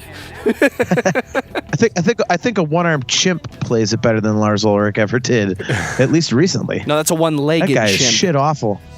Oh, I thought we were talking about the is. drummer from Def Leppard for a second. Was anybody else disappointed whenever there was this like fake advertisement for a drum machine, and they used like a really clickbaity article name, which was like, Metallica finally decides to replace Lars Ulrich with their drum machine. And I was like really excited. I was like amped up about it. And then I was like, oh, they're just fucking with me. Oh, I was ready to go. Right. Well, to get it back to Dream Theater before we get sidetracked like we did about Star Wars before we started.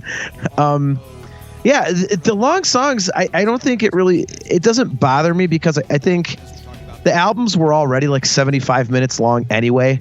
So even if it's, you know, if it's 10 songs or it's 6 or it's 8 or something, it's still the same amount of music. So I just always kind of took it as, well, all right, it's just less song titles to worry about memorizing, I guess.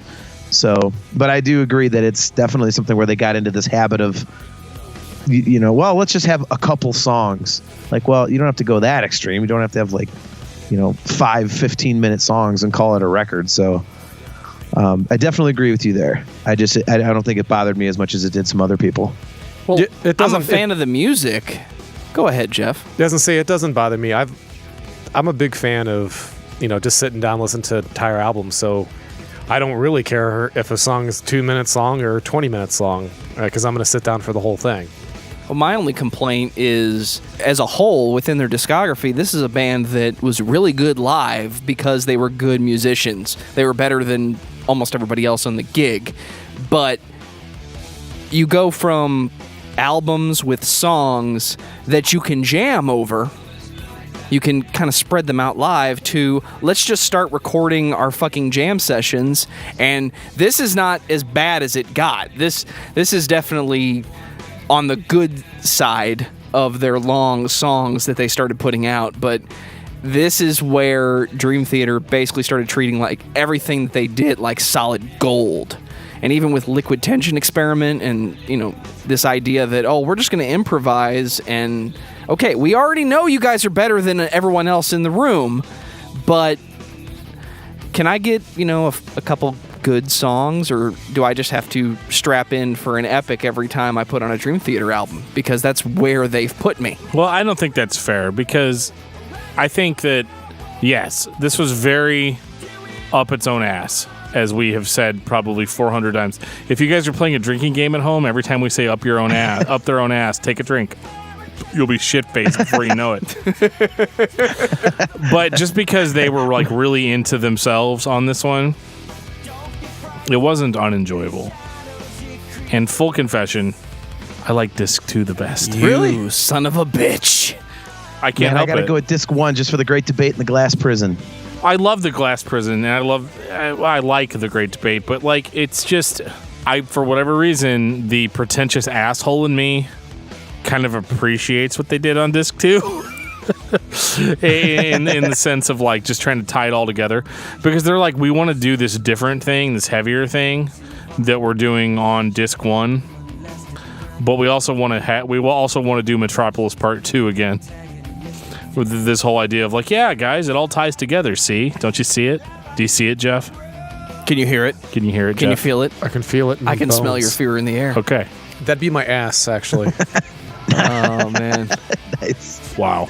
Yeah, it was pretty crazy to say, well, we just did this concept record, so we're going to give you kind of another one right off the bat. It's like, wow, that takes some balls. Well, yeah, but they couldn't dedicate to it completely. They're like, hey, if you didn't like what we did with this concept album, here's this other album that's that is disc 1. And I thought that was interesting. They kind of like had their cake and ate it too, right?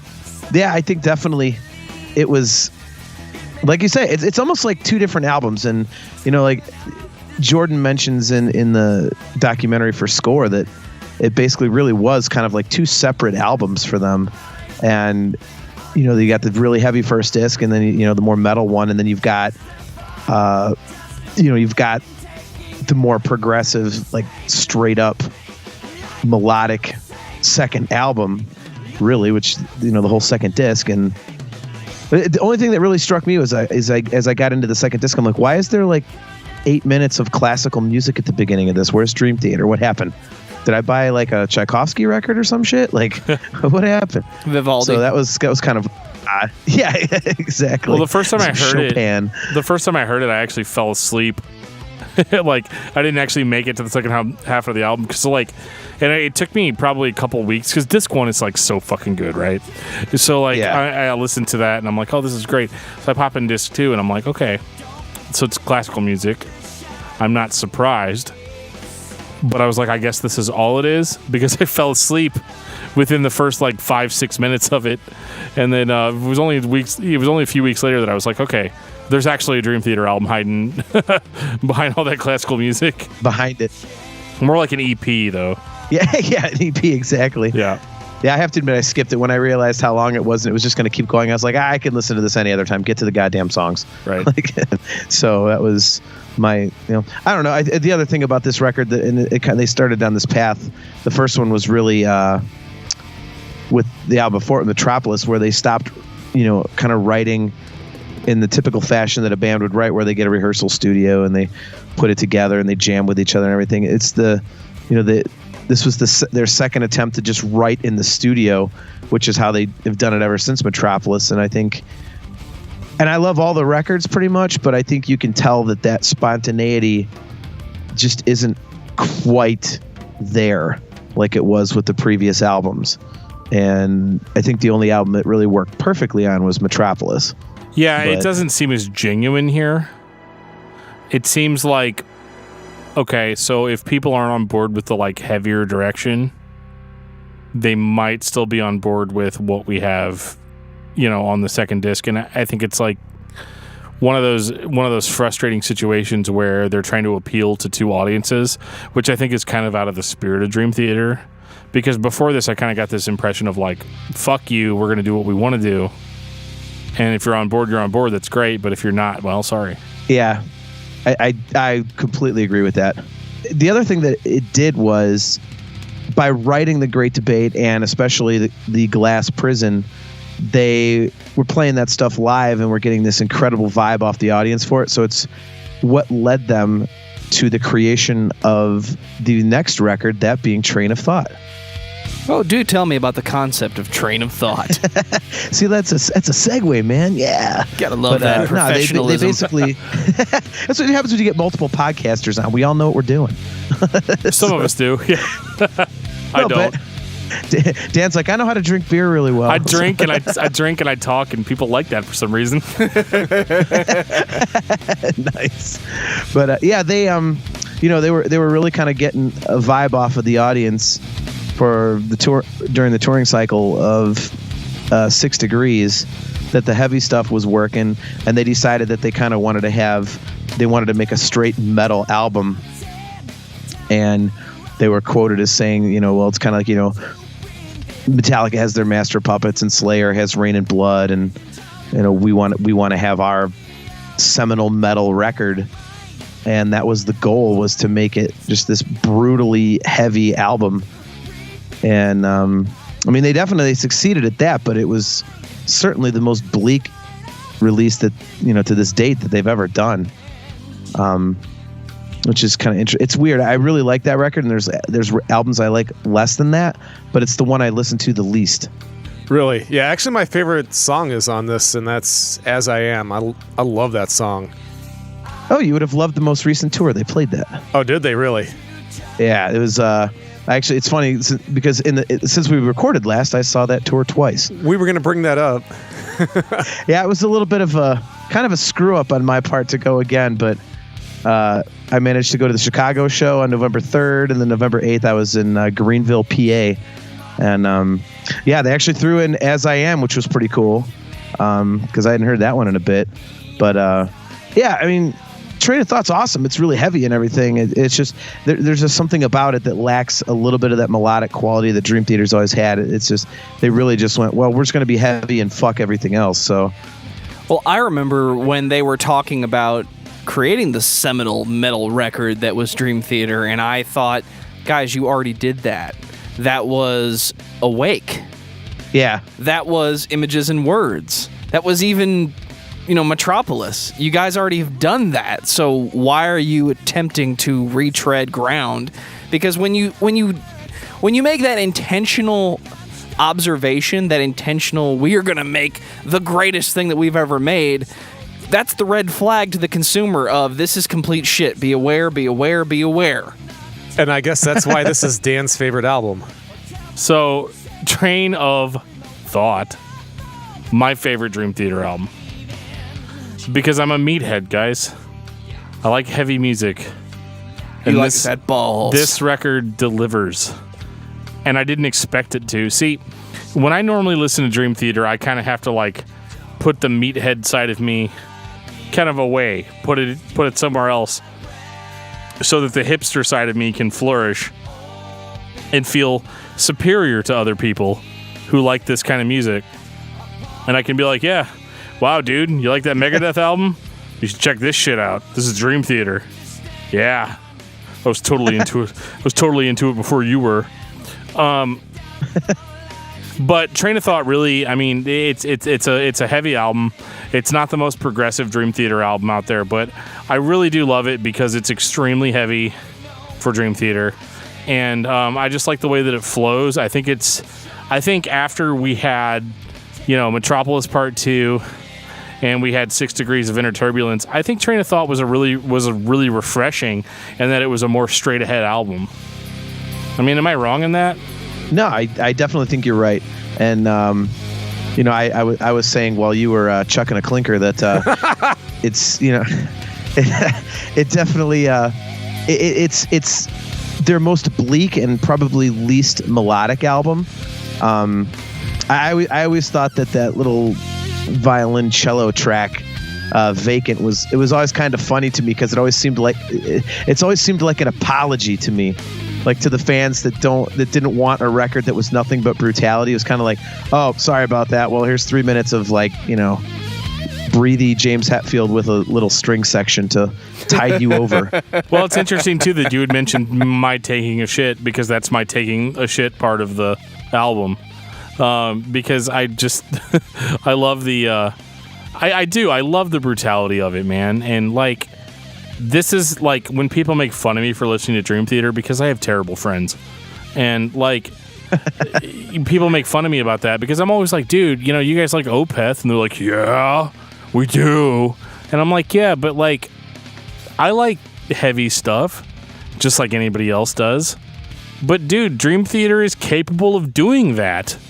You know? So it was kind of like, my guys, look, check it out. See, Dream Theater, they're kicking ass over here. It's fine. You know? I shouldn't have to prove myself as a listener. And it's so funny too, like with me taking the meathead part of this that's discussion. really curious. Because you're so anti-meathead. because that's why I was like Pantera and shit. I was so anti-Pantera because of how meatheady they were. But like, you know, but the hipster in me definitely comes out a lot in listening to Dream Theater, because I love this album and it's really straightforward. But like, if I'm feeling like super hipster and I want to show somebody what's up, dude, I never show them this album, because I want them to hear like just the really weird, crazy shit that Dream Theater does. And this is more like a regular album, so this is the one that I listen to when I'm by myself. Right. I was always kind of surprised that this one wasn't better received among non-fans, like maybe people that were just like that casually knew about Dream Theater, because the fact that it is a little more direct. There's, the keyboards aren't prominent at all, and it just seems like if there's somebody that's like kind of on the fence but they're into metal, this would be the Dream Theater album where they're like, oh, this is pretty cool, but it never really happened. So I think they were just so entrenched in what they were that no one really, Yeah, you're exactly right. They had already developed, a persona. So even if they did bring it out, people would probably be more in line to accuse them of being posers or something than actually saying, hey, they have the ability to, to do just a straight ahead, rock/metal album, because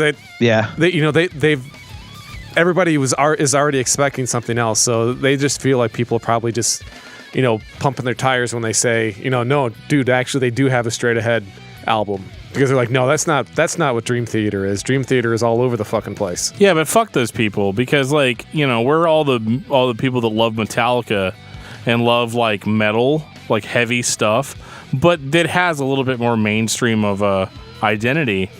I think this is totally this album.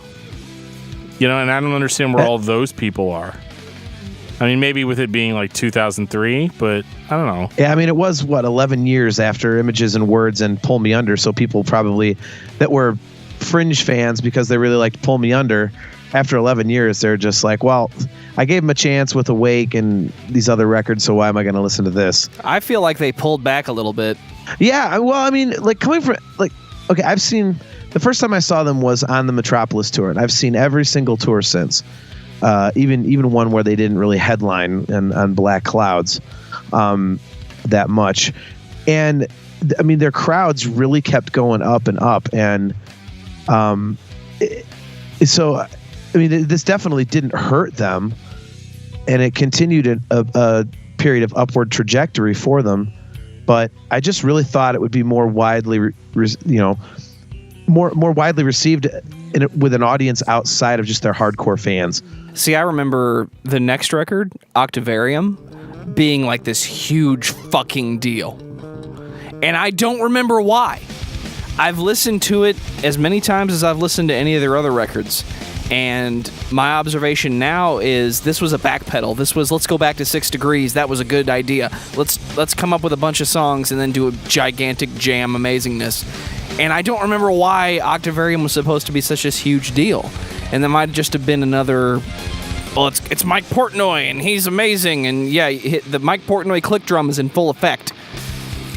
I don't really remember any specific reason to praise the next record, but 2005, Octavarium. Yes. It's another Dream Theater record.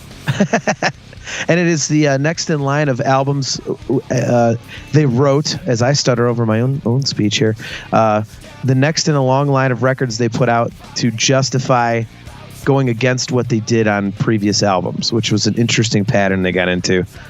Because they, the train of thought was a reaction to, oh, the fans really dig the heavy stuff, so we're just going to do a heavy record. And then Octavarium was, well, some of the hardcore fans really crapped on the fact that we just did like a straight ahead brutal album. So we're going to try and go back to our prog roots and write more of a widely varied Yes type album. Oh, we are definitely up our own ass on this one. Take a drink. Yeah. Yes. That means I need to go get another beer. So So what do you guys think of the song Octavarium and their 20-minute plus long songs in general, of which there's now, 4 of them? I remember very little, and that is my problem with the long, drawn-out jam sessions, and they're not the only band to do it. One band that comes to mind that was the first band Dan saw with Dream Theater, or he saw for the first time he saw Dream Theater, was Between the Buried and Me.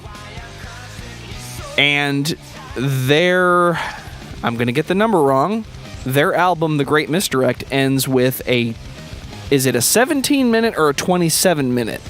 17. 17-minute epic called Swim to the Moon. That while you're listening to, it sounds really cool. There's some cool ideas. You remember none of it. None of it is meaningful. And you get the impression that it was just, let's just throw down all these fucking things that we can just spit out all at once and call it a song. And it's not a song. It's just a jam session. It is what it is. You guys had this one good idea, and then you jammed over it for the next 30 minutes. You did that for 6 hours, and then you picked the best one. Oh no, that was Liquid Attention Experiment. No, that was Octavarium. I remember none of Octavarium. I listened to it again, and I'm thinking, okay, it's Octavarium again. I don't remember any of it. We are up our own ass. Take a drink. Yeah, I like that song. I think it's one of those rare things where they have 4 long songs and 3 of them I enjoy, and this is one of them. And I think it's because I really liked the live presentation of it, so that kind of plays into it a little bit. Were they trying to be Pink Floyd with their presentation? A little bit. A little bit? Okay, it's not just me then. Yeah, a little bit. But I don't know. It just doesn't bother me. And that record has some really interesting stuff on it, and I think it was a little refreshing after Train of Thought. So the song itself is, I think, a whole nother discussion. But they had like really poppy stuff, the 2 ballads. They had, I Walk Beside You, but then they had really cool stuff like, These Walls, The Root of All Evil is a great tune. Sacrifice Sons is an interesting song. Never Again is just Portnoy bitching at the fans like crazy, which I always thought was pretty funny. So, I liked it. But again, it's always interesting to me how they had this string of records. It was, they just, instead of just writing whatever the hell they wanted, they were basically trying to go against what the fan backlash was on the previous record. All right, I got to ask you a question. You mentioned something that actually kind of is probably my biggest gripe with Dream Theater, and that is the poppy ballads. What's your take on that side of it? Because that's generally, if I'm going to skip a song, whenever I'm listening to one of their albums, that's generally what I end up skipping. And it's not that I'm like anti-pop. Well, okay, yeah, I'm anti-pop. So maybe that's my problem, but what's your take on that? It doesn't really bother me. It's kind of like, I guess it's kind of like the salad with the entree kind of cleanses the palate a little bit. So when you have like a 10 and 12 minute just musician fest, you get a couple of those in a row. It's nice to just lay back for 4 minutes and hear something pretty straightforward. So, and to me, it adds to the diversity of it, because for as much as the big critique about them among non-fans or casual music listeners is, all they do is wank. It's just a wanker band. They just solo and show off and shit. It's like, that's really not what they're about. And if they didn't have those ballads, like the simplistic ones, that's what they would be. So I almost think it's a necessary part of their catalog. As big of a fan of them as I am, I've always said they want to be a band that you listen to the whole record. And a lot of people forget that when they listen to Dream Theater, because we have memories of Images and Words and Awake and Where Dreams and Day Unite, if you can find it, and Falling into Infinity.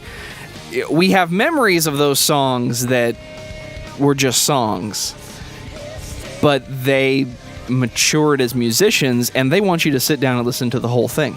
Yeah, they do. They come from that old school, man, of when that was the thing.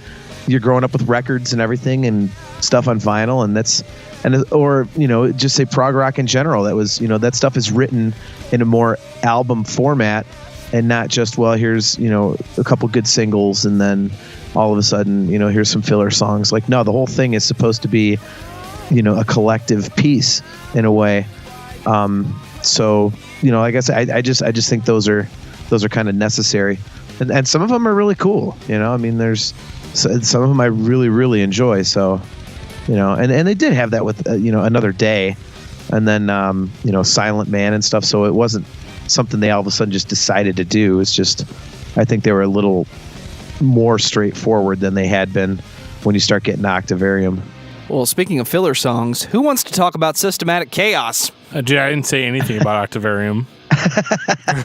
What do you think about Octavarium, Dan? All I was going to say was, it's one of those records that it's obviously I can trash it for being up its own ass. Take a drink. But it's just one of those records that I think that, like John said, I don't think that there's a lot of filler here. Like as much as you want to call it a wank fest or whatever you want to call it, I will admit that it's not super memorable, at least not to me, but it can't be denied that when I'm listening to it, I have a smile on my face the whole time. I'm completely like into what I'm hearing, but it definitely took 15 to 20 listens for it to really grab me and stick with me. But I think, again, like John was saying, like it's kind of that old school mindset where, it's old school in the sense that, yeah, you have to sit down and listen to it completely. And that's the way it was back then. You bought a record. It cost like $20 or $30 or whatever. You sit down and you listen only to that for weeks. And that's where I'm at with Octavarium, that like I can't enjoy pieces of it very well. I have to have the entire product, but when I do have the whole product, I love it. And I think it's kind of interesting because if you were to, let's say you were to take not Systematic Chaos, excuse me, we're not quite there yet. If you were to take Train of Thought and Octavarium and, let's say if you were to play, As I Am, and then play the first two songs off of Octavarium and then play, This Dying Soul, and just kind of go like one from this album, two from the next album, one from this album, two from the next. It actually makes pretty quintessential Dream Theater listening.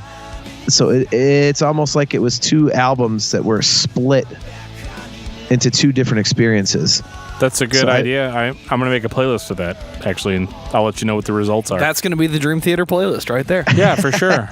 Yeah, I did it. It was really weird because it's like basically everything that Dream Theater fans like about the band is represented in a listen like that. And it just so happens that they just did one half of their experience on one record and the other half on the other. So, oh, that's interesting. It's kind of like when Opeth did Deliverance and Damnation. You had the album Deliverance was extremely heavy and brutal and in your face, and then the album Damnation was like all clean singing and it was like more folksy kind of thing, and it represented both sides of the band, but like split apart. Whereas normally on an Opeth record, you would have both in one. In that case, they did it both. And yeah, so that's really interesting to split those two albums apart and combine them together, and you might actually get like the ultimate Dream Theater experience. No, that's cool. All right, you fucking got me. Octavarium is top 3 Dream Theater records for me. There, I said it. No kidding. Okay, then. Yeah, number 3. So you don't remember a lot of it, but it's your top 3. There you go. It is the record that I will reach for and put in the most when I'm going to sit down and listen to a Dream Theater record. It's not my favorite Dream Theater record, but when I look at my Dream Theater collection and I say I want to listen to Dream Theater, my eye ends on Octavarium more often than not. And then for an hour, I'm good. And yet the title track you're not a fan of. Do you just skip the title track? No, I said I like it. I just don't remember it when I'm done. Ah, okay. It's amazing while I'm listening to it. I just don't remember it. It's a lot to process. I always get nervous when they do stuff like that because like a change of seasons is like musical perfection. And, that kind of sets the bar, obviously. And then, the second one, when they put out Octavarium, I was like, oh boy, like I shouldn't compare it to a change of seasons, but if it's going to be this long, okay. You almost have But to, out of principle. Yeah. Yeah, but it was so much different than A Change of Seasons, I thought, which was pretty cool. And there was some melodic stuff in the title track on Octavarium that they had never done before, and it's just really, really interesting piece of music, I thought. So that it was such a cool way to close an album. I thought it was very interesting. I think it's time to move on to Portnoy is up his own butt, aka Systematic Chaos. Take a drink. It still counts. the record where he decided, check me out, I can sing. Yeah, he'd been doing that for a few years live. Sing quotations and quotations. Yes. I try not to learn too much about band politics because I feel like Metallica has overwhelmed me. But I get this impression that Portnoy was the guy that he always wanted to do something more than he could, when what he needs to do is just sit there and be one of the best drummers that exist. No, guys, I want to sing on this one because I don't remember what live release or DVD compilation of videos it was, but I distinctly recall seeing him with a goosenecked microphone stand over the top while he's drumming, singing in a very low register that was extremely out of place, The Man in My Soul. And I'm like, what are you doing? You're Mike Portnoy. You're one of the best drummers that exists. At least you think so. And I think so. But why are you singing? Stop that. And then I got Systematic Chaos the next year and said, oh, that's not James LaBrie. Yeah, the whole Dark Eternal Night thing. That was, it was interesting. It was an experience. That's where a lot of people started bitching about it too. It was just so obvious that he was trying to shoehorn his way in, like, hey, I'm gonna do more, because and really it was because he felt that the heavier material, that James didn't have enough balls in his voice. That sounded really gay, but you know what I mean. Balls in his throat. Yeah, he didn't have enough balls in his throat. But, he just didn't think that James sounded heavy enough, like the tone of his voice to carry out stuff like Dark Eternal Night and whatnot. So, and unfortunately, once he did it once, he decided, well, anytime there's something heavy, I have to sing on it because that's how it has to go now. So I mean, if I had to rank vocalists in metal as far as how heavy they are, I would definitely put James LaBrie somewhere between, I don't know, Michael Bolton and you know what though? Wow. Jeff Poor got James. Jeff got me on that one. Michael Bolton would have been an amazing metal vocalist. I don't know what you're talking about. He started as a metal vocalist, didn't he? I thought I read that. I don't know the answer to that. Yeah, he was in hair metal bands. That's where he got his start. Don't ask me why I know. I have no problem with his voice, but Oh no, he's an amazing vocalist. I'm just saying James LaBrie But I would be can tell between you- him and Halford. okay, can I be that guy? As far as like ballsy metal vocalists go, I don't even like Mike fucking Portnoy doesn't even register on my list of ballsy metal vocalists. And that was the biggest problem I had with this, is I was just like, dude, I know you think it sounds brutal, but holy shit does it not.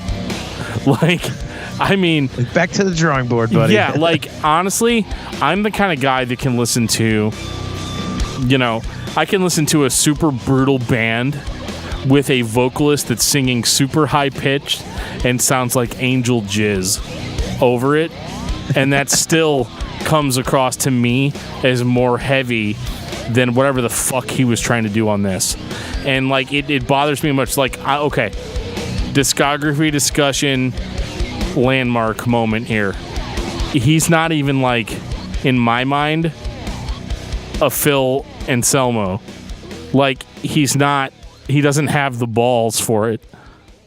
And I hear that. I hear distortion on his voice.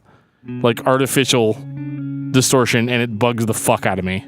And it actually took away from my enjoyment of this record. You have never been a fan of the artificial distortion on vocals. It's bullshit. You can either do it or you can't do it. And there's no point. There's nothing wrong with sticking with your band's like normal vocals.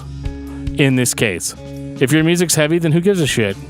Train of Thought was great. And it had, your standard, it had your standard Dream Theater style vocals, and it was still heavy, and I didn't have a problem with it. But like when you're gonna like try to go into my territory and be like brutal, fuck no.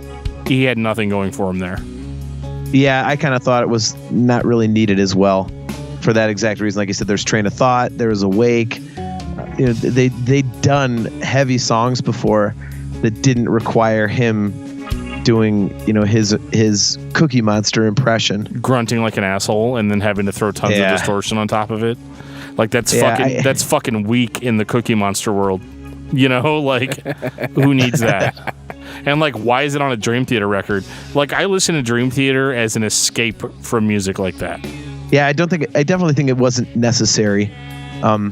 You'd love what they're doing with it currently though, because when they do Dark Eternal Night now, they have a vocal track that kind of sounds like Portnoy's track that Labrie is singing along with. Okay, that might be all right. So, yeah, I mean, basically they're like, well, this is how it goes on the record, and James just doesn't do it, so we'll just track a somewhat heavy vocal, and then it'll sound pretty close to what you're used to hearing.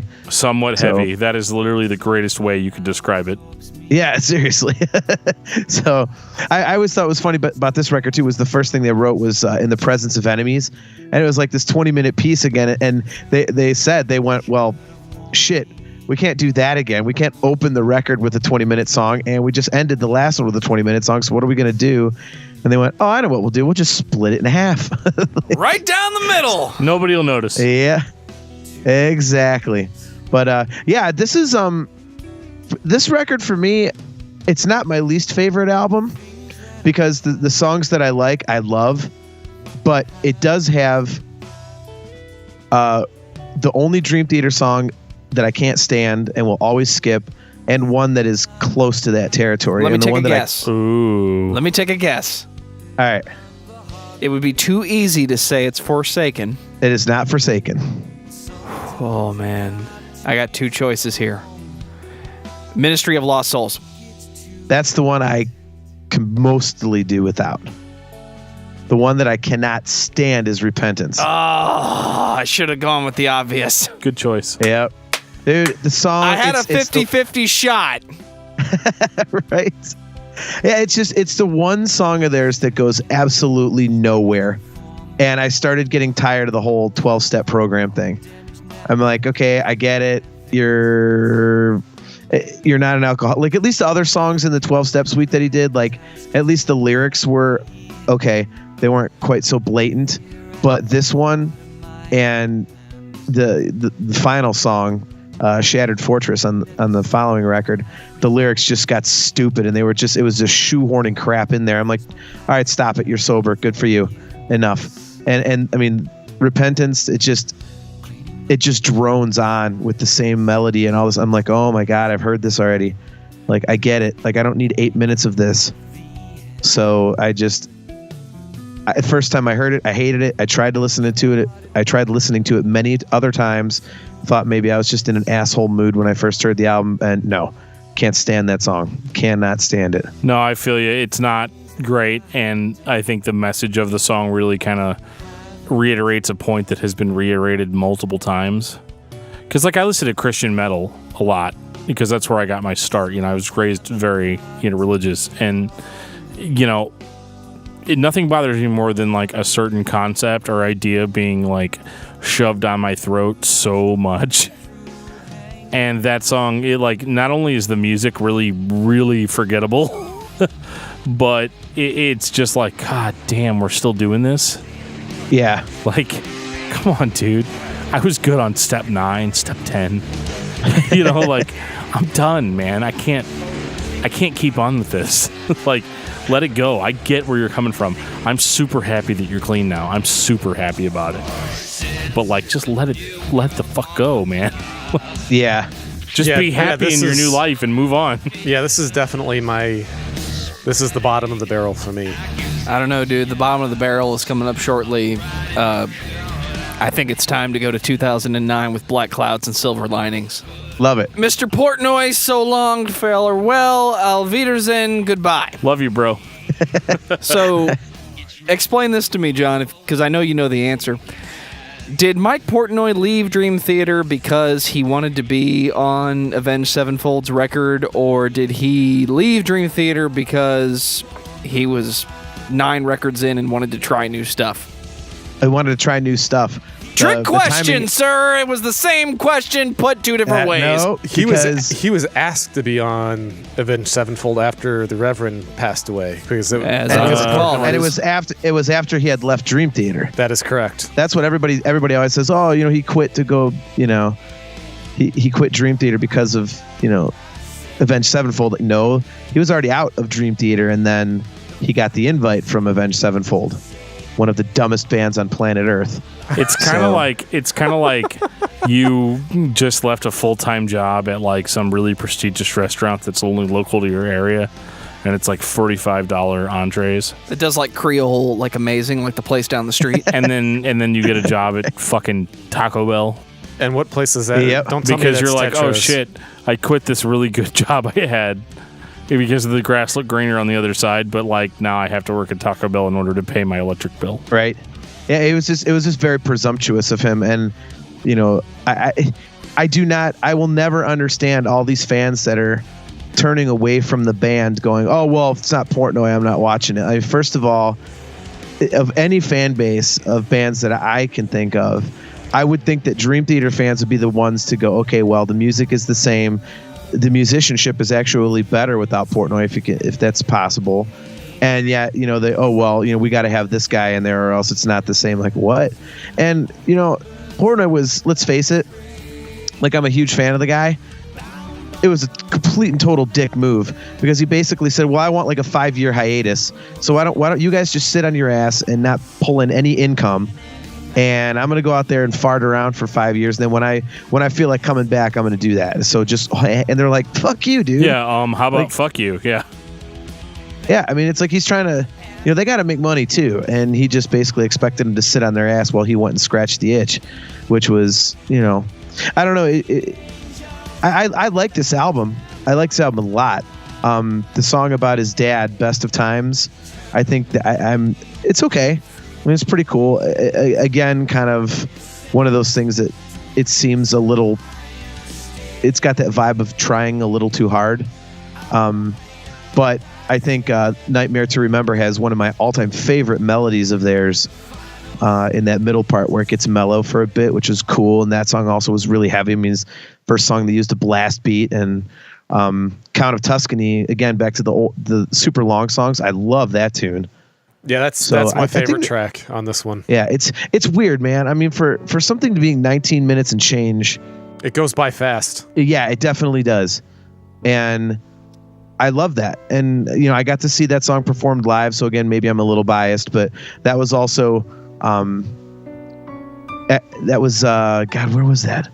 Oh, that's right. I saw them in a club on that tour because they were, for most of that album cycle, they were opening for Iron Maiden, but they only did 3 headliners, and one of them happened to be in Columbus, Ohio. And I drove to Columbus to see it, and it was at the Newport, which holds like not even 2,000 people, and it was this tiny venue. I think it holds like 1,200 or 1,300 or something. And so to see them in a venue like that was just so goddamn cool. And one of the things they played was Count of Tuscany, which was awesome. So I don't know. I like this record. But again, it's that weird combination of, okay, well, there's like 6 songs on the record, but it's 79 minutes type of a thing. So, I don't know. The interesting thing is I think this is their highest charting album in the U.S. Really? Yep. No kidding. Number 6 on the U.S. charts. Wow. What the fuck were we smoking? smoking? Who are these people coming out of the woodwork? Yeah. The next closest was... You're going to say Systematic Chaos, aren't you? Nope. 2013. Yeah, it's Dream Theater, the 2013 release. Oh, we're going to get to that. Yeah, but Yeah, this is That is yes, some we are. tasty fucking sauce, is what that is. Yeah, it is. I really like that one. But no, yeah, I was going through doing some brushing up, and I was like, holy shit! I was like, this is like top 10 across the board in all these countries. They sold. And see, this should give you the trick, even though it's it rated number 6. They only sold 40,000 of it, so that should let you know, like, that's whenever the digital revolution really started hitting. So like CDs were, going, the way of the dodo, so to speak. Because I know that they've had other albums that have sold more than that. Images and Words had to have sold more than that. Well, the Images and Words is gold in America. I was It's the gonna only one say that it is. had Pull Me Under, man. It's Yep. solid fucking gold. I mean that literally. Yeah, so that's the fucked up thing. So yeah, in 92, that Images and Words actually charted at 61, but it sold 604,000 plus copies. I'll take that. So Yeah. that should just let you know on how record sales have changed over the years. From 92 to, 2000? 2000 something. 2009. Yeah, 2009 with that one. Yeah, I almost said 7.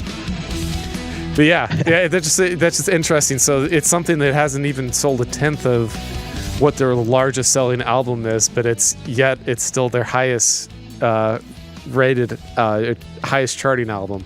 I actually really like this album because it came out in 2009, but I had actually lost a job in 2010 and had to go through like a major life change, and this album, as cheesy as this sounds, like really helped me through that.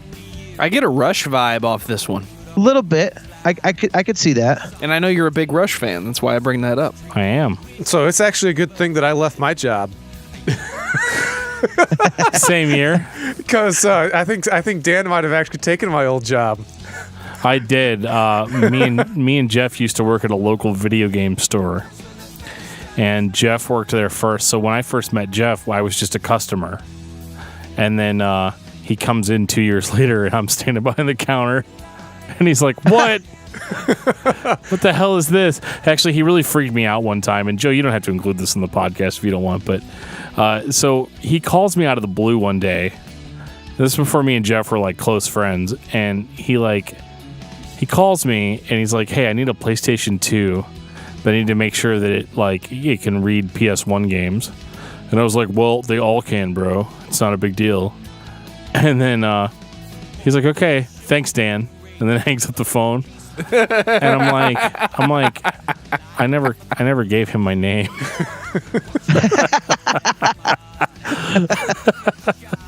I wish Dave was here so that we could tell the story about everybody pretending to be the manager. Yeah, the guy that owns the game store that we worked at was supposed to be here tonight, but he unfortunately couldn't make it. But yeah, we were kind of like, yeah, it's really weird that him and I occupied the same job.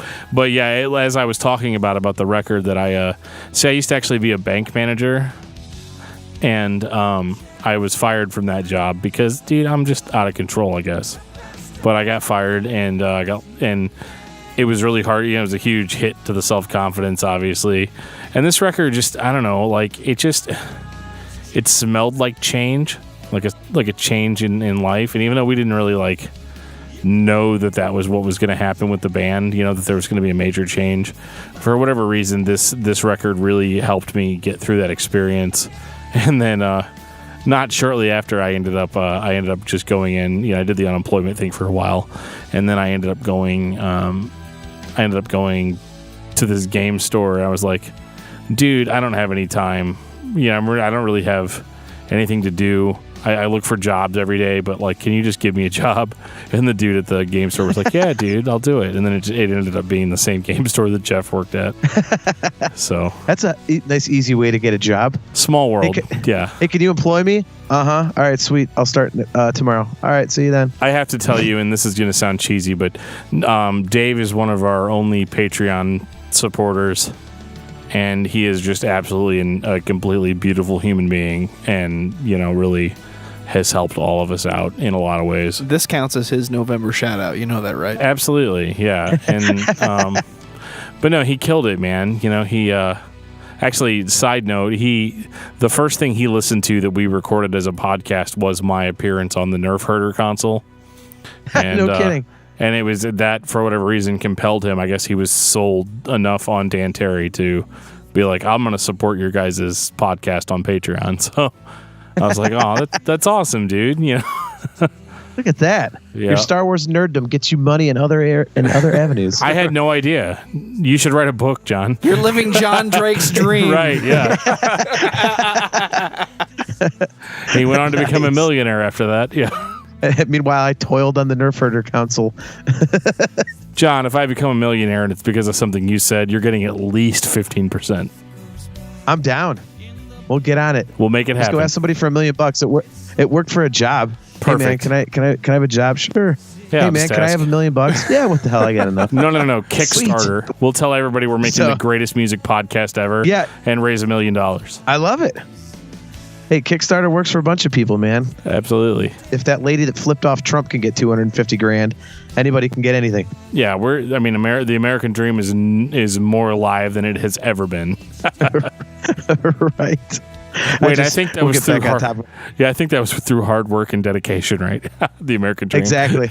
Yeah, I just saw that news article. I'm like, I'm doing things all wrong. All I have to do is just make an obscene gesture at a person of extreme political power, and I won't have to work for a couple of years. This is beautiful. Perfect. Yeah, all right, that would definitely be a dramatic turn of events. Oh, I like what you did there. High five. So, Look at that. Jon Drake, just to catch everybody up, tell me the story about Dream Theater looking for a drummer. Well, they found a whole bunch of guys and picked the first one. So Really, the first one? If you believe the order in which they tried them out in the documentary that came on the bonus DVD with the extended version of the album, and also what they say in the documentary, which is they said that Mike Mangini was the first person that they auditioned. So they had a list of guys, and they said he was the first one that they auditioned, and his audition was pretty badass from what they showed in the videos and stuff like that. So, and he actually seemed to give a crap, which was interesting. You know, the other guys were into it, but he definitely seemed like it just wasn't a job, and he even said so. You know, he said this isn't just a gig to me. You know, he was very appreciative and humble and respectful of their history, but yeah, it was just pretty crazy because I remember when Portnoy said he quit. I'm going, well, who in the hell are they going to be able to get?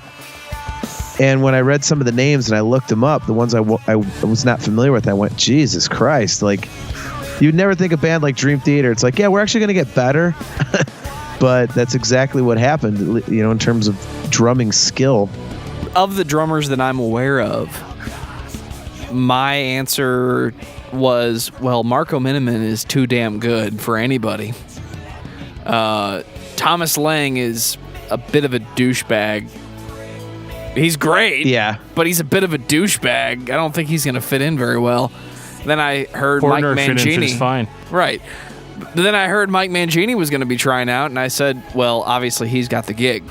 Because he's Mike Mangini. He had the fastest hands in the world. He had the fastest feet at one point.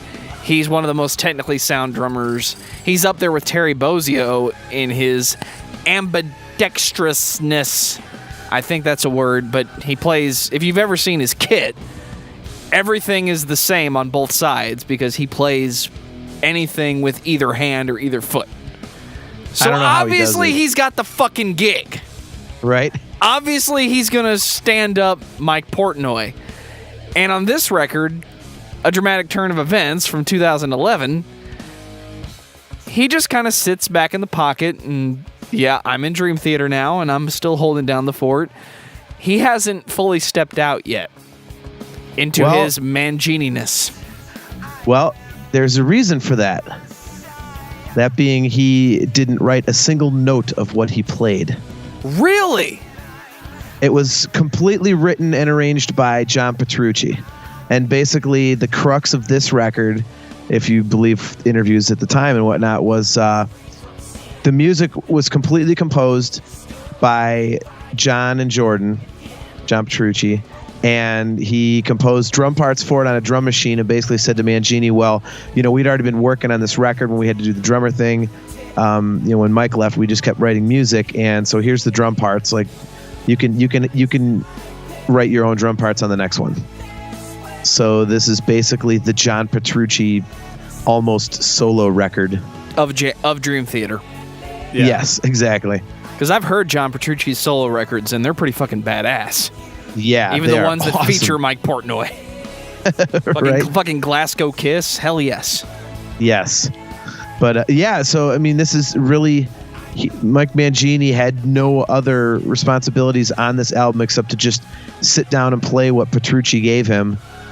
So this, he was just one step above a drum machine basically for this album. So that was... Well, that's Mangini. He can be a drum machine if you pay him. Yes. Because he's Mike Mangini. He's better than almost everybody. Yep.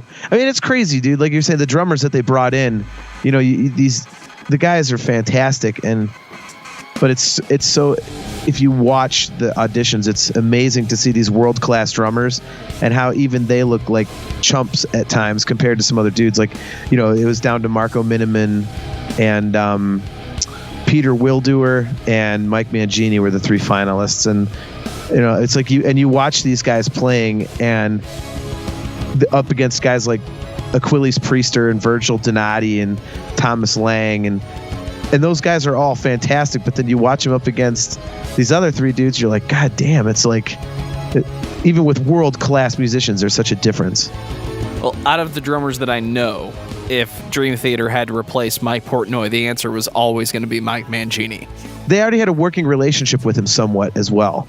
So they were basically familiar with him, and I want to say Mangini played on one of James's solo records. It might have been one of the Mo Musler ones, or the first actual one. It was just titled under James LaBrie and not Mo Musler. But he had worked with them a little bit, and he was kind of friends with them outside of the band. Obviously, like they were aware of him and they were friendly, so they already knew that they connected kind of on a personality level. It was kind of like how they got Jordan Rudess back in 1998. So, I don't know. I mean, speaking to the music itself, I mean, like I say, for just being a John Petrucci vehicle, really, I think it holds up well with the rest of the catalog. And one of the more interesting things was a super fan group got really pissed off that Mangini left. Apparently, they have an inability to read words to know that, it's just one of those asshole things like Dream Theater's a bunch of dicks for firing Mike Portnoy. It's like, dude, they didn't fire him, you asshat. So get your facts straight. But anyway, they went through and charted the whole album and came out with an accusation that Mike Portnoy actually responded to, as if there was truth to it, that John Petrucci and Jordan Rudess had taken the charts from Images and Words and just redone those songs with a little bit different notation. False. But yeah. But that's what they were trying to, anybody that has ears could tell you that's bullshit. Yeah. And it's like, I mean, you can listen to it and okay, they'll say, well, this has, the verse hits here, the chorus hits here, then you got the instrumental part, and then you got this. It's like, okay, but tons of Dream Theater songs have that. But these guys were so pissed off because they thought Portnoy got fired that they come out with this accusation. And of course, Portnoy being Portnoy had to respond to it like, that's interesting, smiley face. That's interesting. Dan, did you know that Metallica, King Nothing, they ripped off their own song, Enter Sandman? Holy Did you know shit. that the guys that wrote Enter Sandman wrote King Nothing, and it was basically the same? My God. I mean, what are we going to do as fans? Scandal. Totally blaspheming. That's I better post it on my Facebook wall like it's true. Oh, God, he's talking about Facebook. He's going to be here a while. I'll get so many followers. Yeah, well, because I said something controversial. And oh my God, I'm going to get likes. I'm going to be drowning. I'm going to be up to my dicks and up. Yeah, that's right, dicks. I'm going to be up to my dicks and likes. And it's going to be great. No, this was bullshit, man. And like, honestly, Portnoy should have been more high class than to even respond to this kind of shit. I think it's an exact reason on why some people say their interest in the band wanes. It's because he knows how to play the game. Portnoy might be a dick, sure, but he knows how to play, the whole media aspect of things and to, make fire out of nothing. I mean, that's the reason why, all of a sudden, like when he was no longer part of Dream Theater, and then whenever Avenged Sevenfold asked him, like, his name was all over the fucking place. And I don't think that was, necessarily an accident. I think that he was looking to become bigger than Dream Theater. I mean, look, he hasn't even been on this album, and we've spent half of our time talking about him during this album. Joe, cover your ears for a second, buddy. Okay. How many people in the world listen to a band for the fucking drummer? Me. I mean, really think about that. Led Zeppelin fans, Rush fans. No. And if you believe Mike Portnoy, Dream Theater fans. I disagree.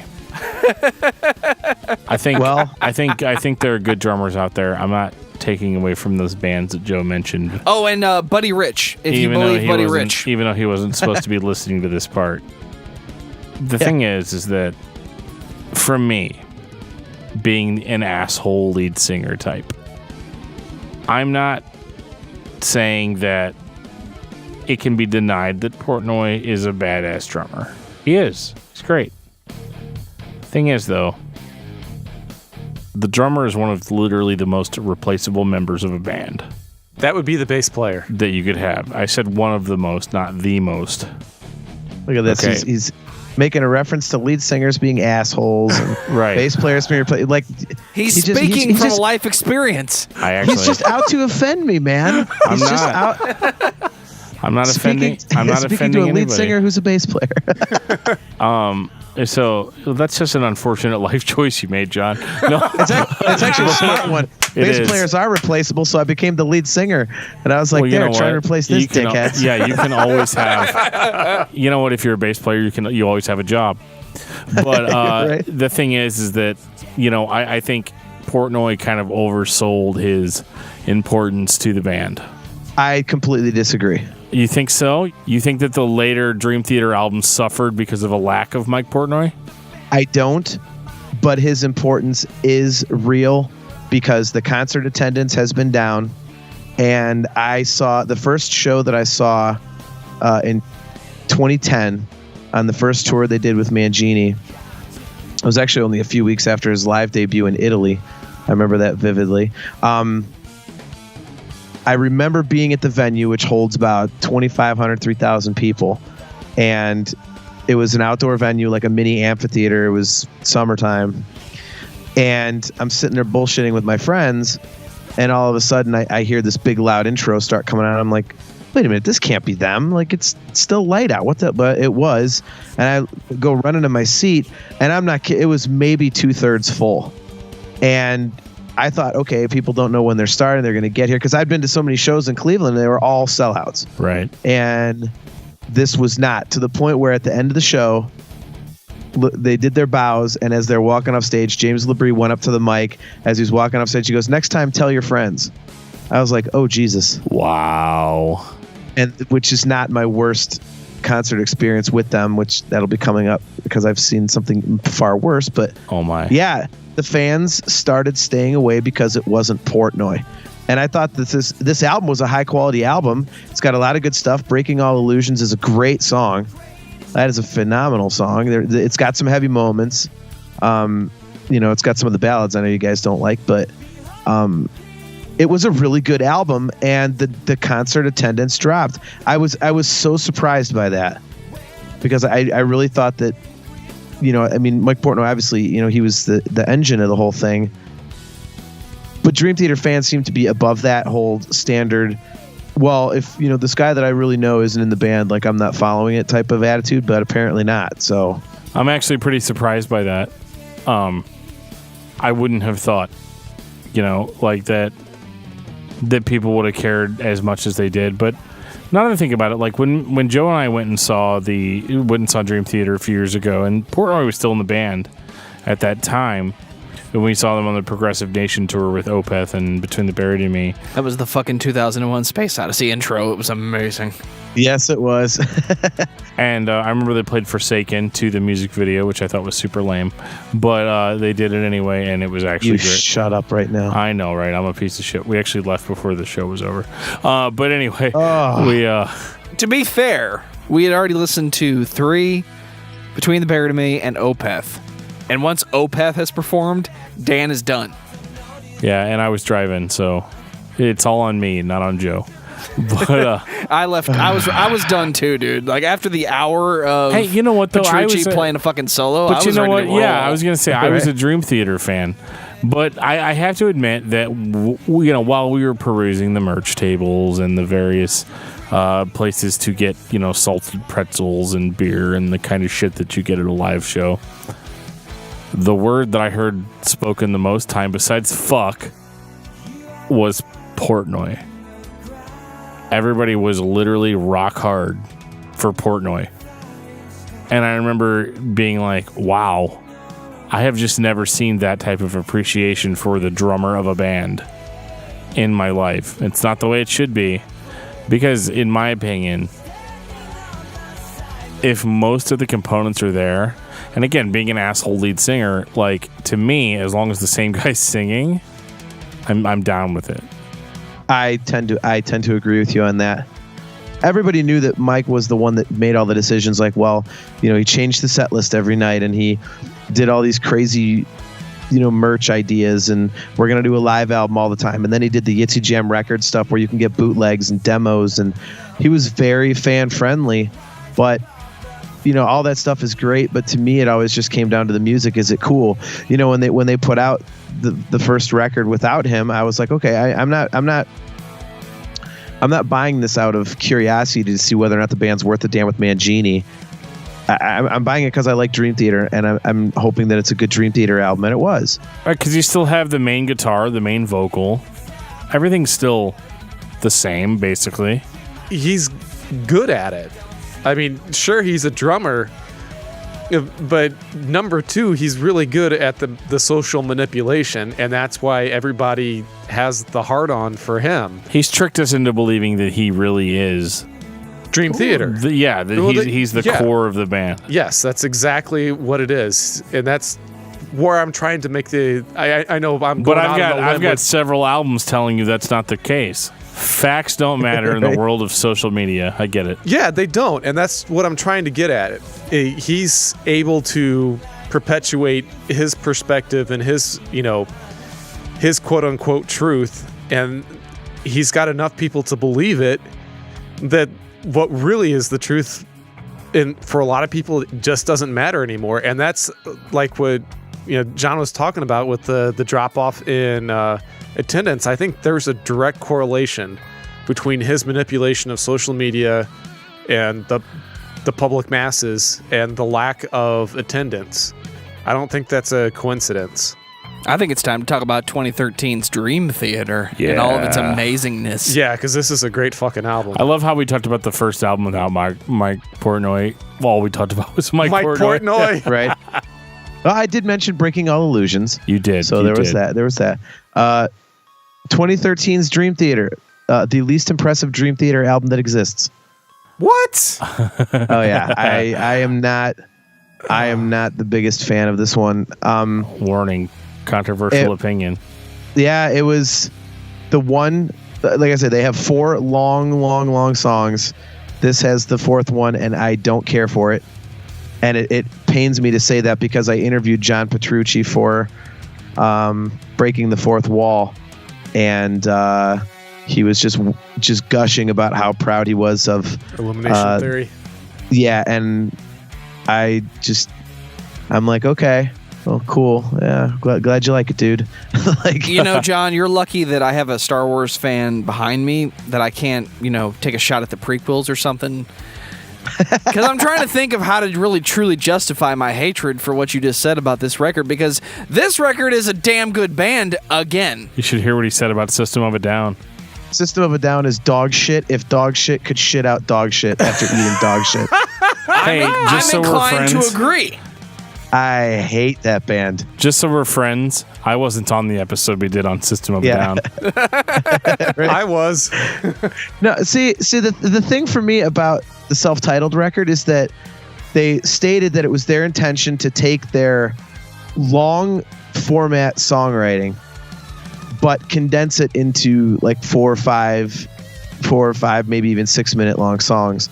And to me, it just didn't translate. It sounded like a bunch of ideas that needed more time, and it rushed from part to part, and it didn't work for me. I think they were trying to make a more straight ahead record, but like it was literally like, all right, guy, hey, studio.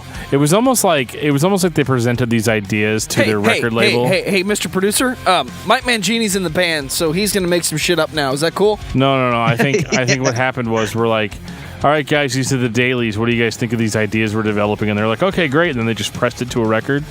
I mean, am I wrong on that? Yeah. Like, I'm inclined to agree. As much as I like it, I'd say yes. That sounds about right. Yeah, for somebody who's big into flow, I don't know why I dig this album. This album even has an instrumental that I really fucking dig, and I'm not an instrumental guy at all. I will agree with you 1,000,000% on that. I like instrumentals, but I agree with you completely that Enigma Machine is fucking great. That is an awesome song. Insane. That is an awesome song. That's one of the things. Like I said, I like this record, but too much of it just didn't work for me. And I mean, I love stuff like Along for the Ride is a great tune. Enigma Machine, obviously. I like the Enemy Inside too. Enemy Inside. Enemy Inside is great. God, I'm drawing a blank on the what's the one that sounds just like Rush? I can hear the you were caught up in the gravity. It's the one that sounds really Rush-ish. Anyway, I can't believe I can't remember it. Sounds very Russian. Yeah, yeah. But yeah, I mean, it's got some songs I totally love, but the rest of them I'm just like, whatever. No, we have not gotten to the Astonishing yet. Don't worry about it. We're disagreeing on this album. We'll disagree on that one too. So. I don't think we'll be disagreeing on anything. I don't know, man. So yeah, I just like it. It just, this record sounds rushed to me in terms of. I did. First of all, I just disagree with the premise. Oh, we have to take our long form songwriting and fit it into 4, 5, 6 minute songs. Like, well, no, you don't. That's why you have, like we talked about, those ballads. That's what those are for. You can have like an 8, 9, 10 minute song that's totally crazy, and then you've got the popular, more straight ahead songs. That's how their songwriting works. So I thought this was the one record where they tried to screw with their formula, and I didn't think it was successful at all because it was unnecessary. Well, I think that's the reason why Joe and I probably like it so much. It's lacking the parts that we're not overly huge fans of. Yeah, true. So that's probably why we like it more than you do. Well, I mean Mangini did more. He was involved in the writing too, which, yeah. Dan's feeling pretty good right about now, I believe. I am. No, I mean, yeah, I think I've achieved the level of drunk I was at last time, but we'll see. So we're par for the course. Dude, I'm on call for a dialysis clinic that I have to like potentially be at 5 a.m., so this could have been a bad choice for me. I think it's time to hear what Jon Drake thinks about the Astonishing. And then Geoff and I are going to try to tear it apart. And then within the next 10 or 15 minutes, we'll have the ending of this podcast finally after the past 2 months. Fuck you. Fuck you and your 2-hour album. Well, I absolutely love The Astonishing. And I think it's fantastic. I think it's completely underrated. And unfortunately, this album has the distinction of being my worst Dream Theater live experience, not because I didn't like it, but when I said I saw them on the Dramatic Turn of Events tour and it was 2/3 full, I saw The Astonishing live twice. I saw right at the beginning of the tour, I saw them at the Chicago Theater, which ironically is where I saw them on the previous tour and now this last tour. And it was sold out, so awesome. And they had this killer stage production, just fantastic stuff. And I saw them about 3/4 of a year later, I believe it was, maybe half a year later. actually up here in the Cleveland area in a suburb called Lakewood. They played the high school's auditorium, and there Dream were Theater played a high school auditorium in 2015. Fuck yeah. 2017 or whatever year it was. I am not even kidding when I say that there may have been 200 people at this show. And this place was so high school auditorium. There weren't even concessions or like anything. Like if you wanted to go get, at other shows, you get like Dan was talking about pretzels and all that kind of crap. Basically, you could have a bottle of pop, a bottle of water, and a candy bar. That was what you could buy. That was all. I feel like you're getting paid back for saying this is a good record. It was John. going towards the high school marching band fund. Yeah, it was. It actually was. That's you joke, but that's the truth. Yeah, no, I believe it. And it was also was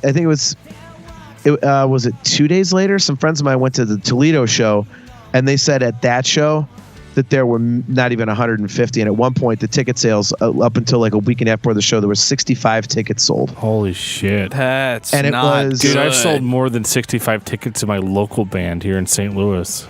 Yeah, so have I. Shit. But people were rebelling because they got pissed because the whole tour presentation was just nothing but the Astonishing. It was evening with, and the first set was the first disc. They took an intermission, came out, did the second disc, and everybody went home. God, that sucks. And it was, the interesting thing was that about a week and a half after I saw them was when they started pulling out encores. They were doing the whole they were doing the whole Astonishing album. Right. And then they started coming out for a third set and doing other songs. And they made a point of saying like, oh yeah, we decided we're gonna start doing other songs because the ticket sales were so shitty. They had to do something to get people to buy tickets because everybody was just up in arms over the fact that, well, if they're not playing anything else, I'm not coming, especially people that didn't like the album.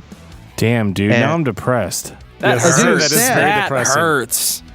But if you like the album Images and Words, it actually was a blessing in disguise because that's the reason they went and did the Images and Words 25th anniversary tour, because they took such a financial bath on the Astonishing tour that they had to stay out and keep doing it. They had to go back out on tour just to recoup losses from the Astonishing. Oh my God. That hurts. Go look at videos of the Astonishing tour and look at the stage, and then go look at videos from the Images and Words 25th anniversary tour and look at the stage. They literally have like 4 stalks of lights and a giant quilt on the back of the wall, and that's their entire production for the 25th anniversary Images tour. Oh my God. It just reeks of taking a bath, and it sucks. Wow. Because usually they'll tour for like 12, 14 months on a record, and yeah. This one, put it this way, the Astonishing came out January 29th of 2016, so they're going on almost 2 years of being on tour, and they just took a bath because of this album. But I love it. I think it's one of the most creative things I've ever seen a band try and do. I think in an era of music where it's all garbage, computerized shit, and everything's a single, for them to come out and put out, a 2-hour record that's basically like listening to a movie, I thought was brilliant. And I love the music and I love the story, and I just thought it was fantastic. So feel free to destroy it now. God damn it. Now I can't, you piece of shit. I was gonna say, God. Like, come on, man. How do I follow that? Dan wants to go buy 7 copies now just to support Dream I only Theater. have the one copy. I only have the one copy, and it's on vinyl, and it's like 100 fucking records long. But like, I was getting ready to tear into Jon Drake as a human being and start attacking his tastes. If only I could get it on 8-track. I was going to ask Geoff if he can still do the Jedi mind trick just to make sure I'm safe. Okay, so let me start with saying I liked the concept. Okay. Don't start looking for good things in what you hated 5 minutes ago just because you heard a sad story. What I hated 8 weeks ago. Holy shit. Because I think the last time we did this before our stuff fucked up was like, I was like, it's too long and the story's unnecessary. But like, I mean, I've had 8 weeks to kind of listen. Because this is the Dream Theater album I was the least familiar with whenever we first did the episode. And I like the science fiction, it almost kind of reminds me a little bit of like Isaac Asimov's Foundation trilogy, if you guys have ever read those books. Vaguely familiar. Okay. So just like this alternate society that's being run, like I don't know, that's being controlled. I did enjoy this a little bit, and my interpretation of lyrics could be off, but I feel like it's spot on because it's my fucking podcast. So but no, I did enjoy the lyrics. I have to admit that the music didn't quite do it for me, and part of that was just the the 2 hours and 10 minutes. It was rough. And like, I'm with you, man. Like, I wouldn't, if I paid to see Dream Theater, I want the full experience, right? We want the girlfriend experience, right? Where they just try everything, they'll try anything at least once. But like, this is just kind of like, if I had paid money, and this is all I got after I'd already bought the record and wasn't super thrilled with it anyway. But I'm like, no, it's fine. Fuck it. I'm going to go through Dream Theater. They're going to play all my favorite songs. And it's going to be all good. I think that's where the whole progressive band that's really all about the concept that they've created, I think that's where that breaks down, from a fan audience perspective. And even though I can't really trash the album on its own merits, I do feel like the songs could have hit a little bit harder. I do feel like maybe we could have had a little bit more progression. It almost seemed like this album was more about the lyrics than it was about the music. I agree with you completely. This to me stands alone in their catalog. I kind of hold it outside of anything else they did because it's not meant to be a standard album. It's meant to be a soundtrack. So it's not like, well, here's this collection of songs we wrote. We have this story, and we're trying to tell a story through music. So this is a soundtrack. It's not so much here's a collection of songs. And I don't think it will forever be their most polarizing release, no matter what they do, because people are either going to love it or they're going to hate it. But the thing that's going to hurt it the most, you can't just go and listen to a little bit of it. You have to listen to the whole thing, or else it's just background noise. I think it's as Dan stated already, it's the 130-minute daunting task. Yeah. So I think for your casual, Dream Theater listener, which I probably fall into that category, that's a pretty big pill to swallow. Oh, yeah. And you had no problem swallowing the sun, you fuck. Yeah, and that's because that's... God, why do we got to go back to that? Doom metal band album that was the same length. Come on, dude. No, Dan's right. I mean, it's because that's what's, Swallow the Sun is known for, is for just pretentious... I got to write that on my calendar. Over the top. Yeah, the fact that I said Dan was right. Oh, yeah.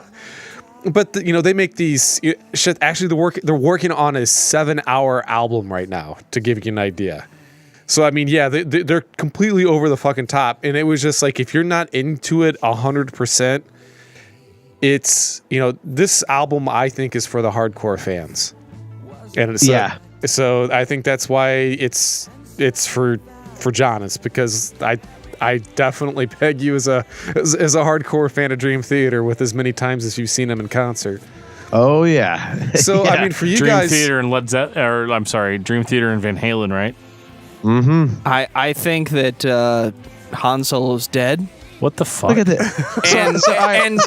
So John, did you I know disagree with your opinion on the album, and then you're gonna pull that horse shit. Did you know Han Solo's dead, John?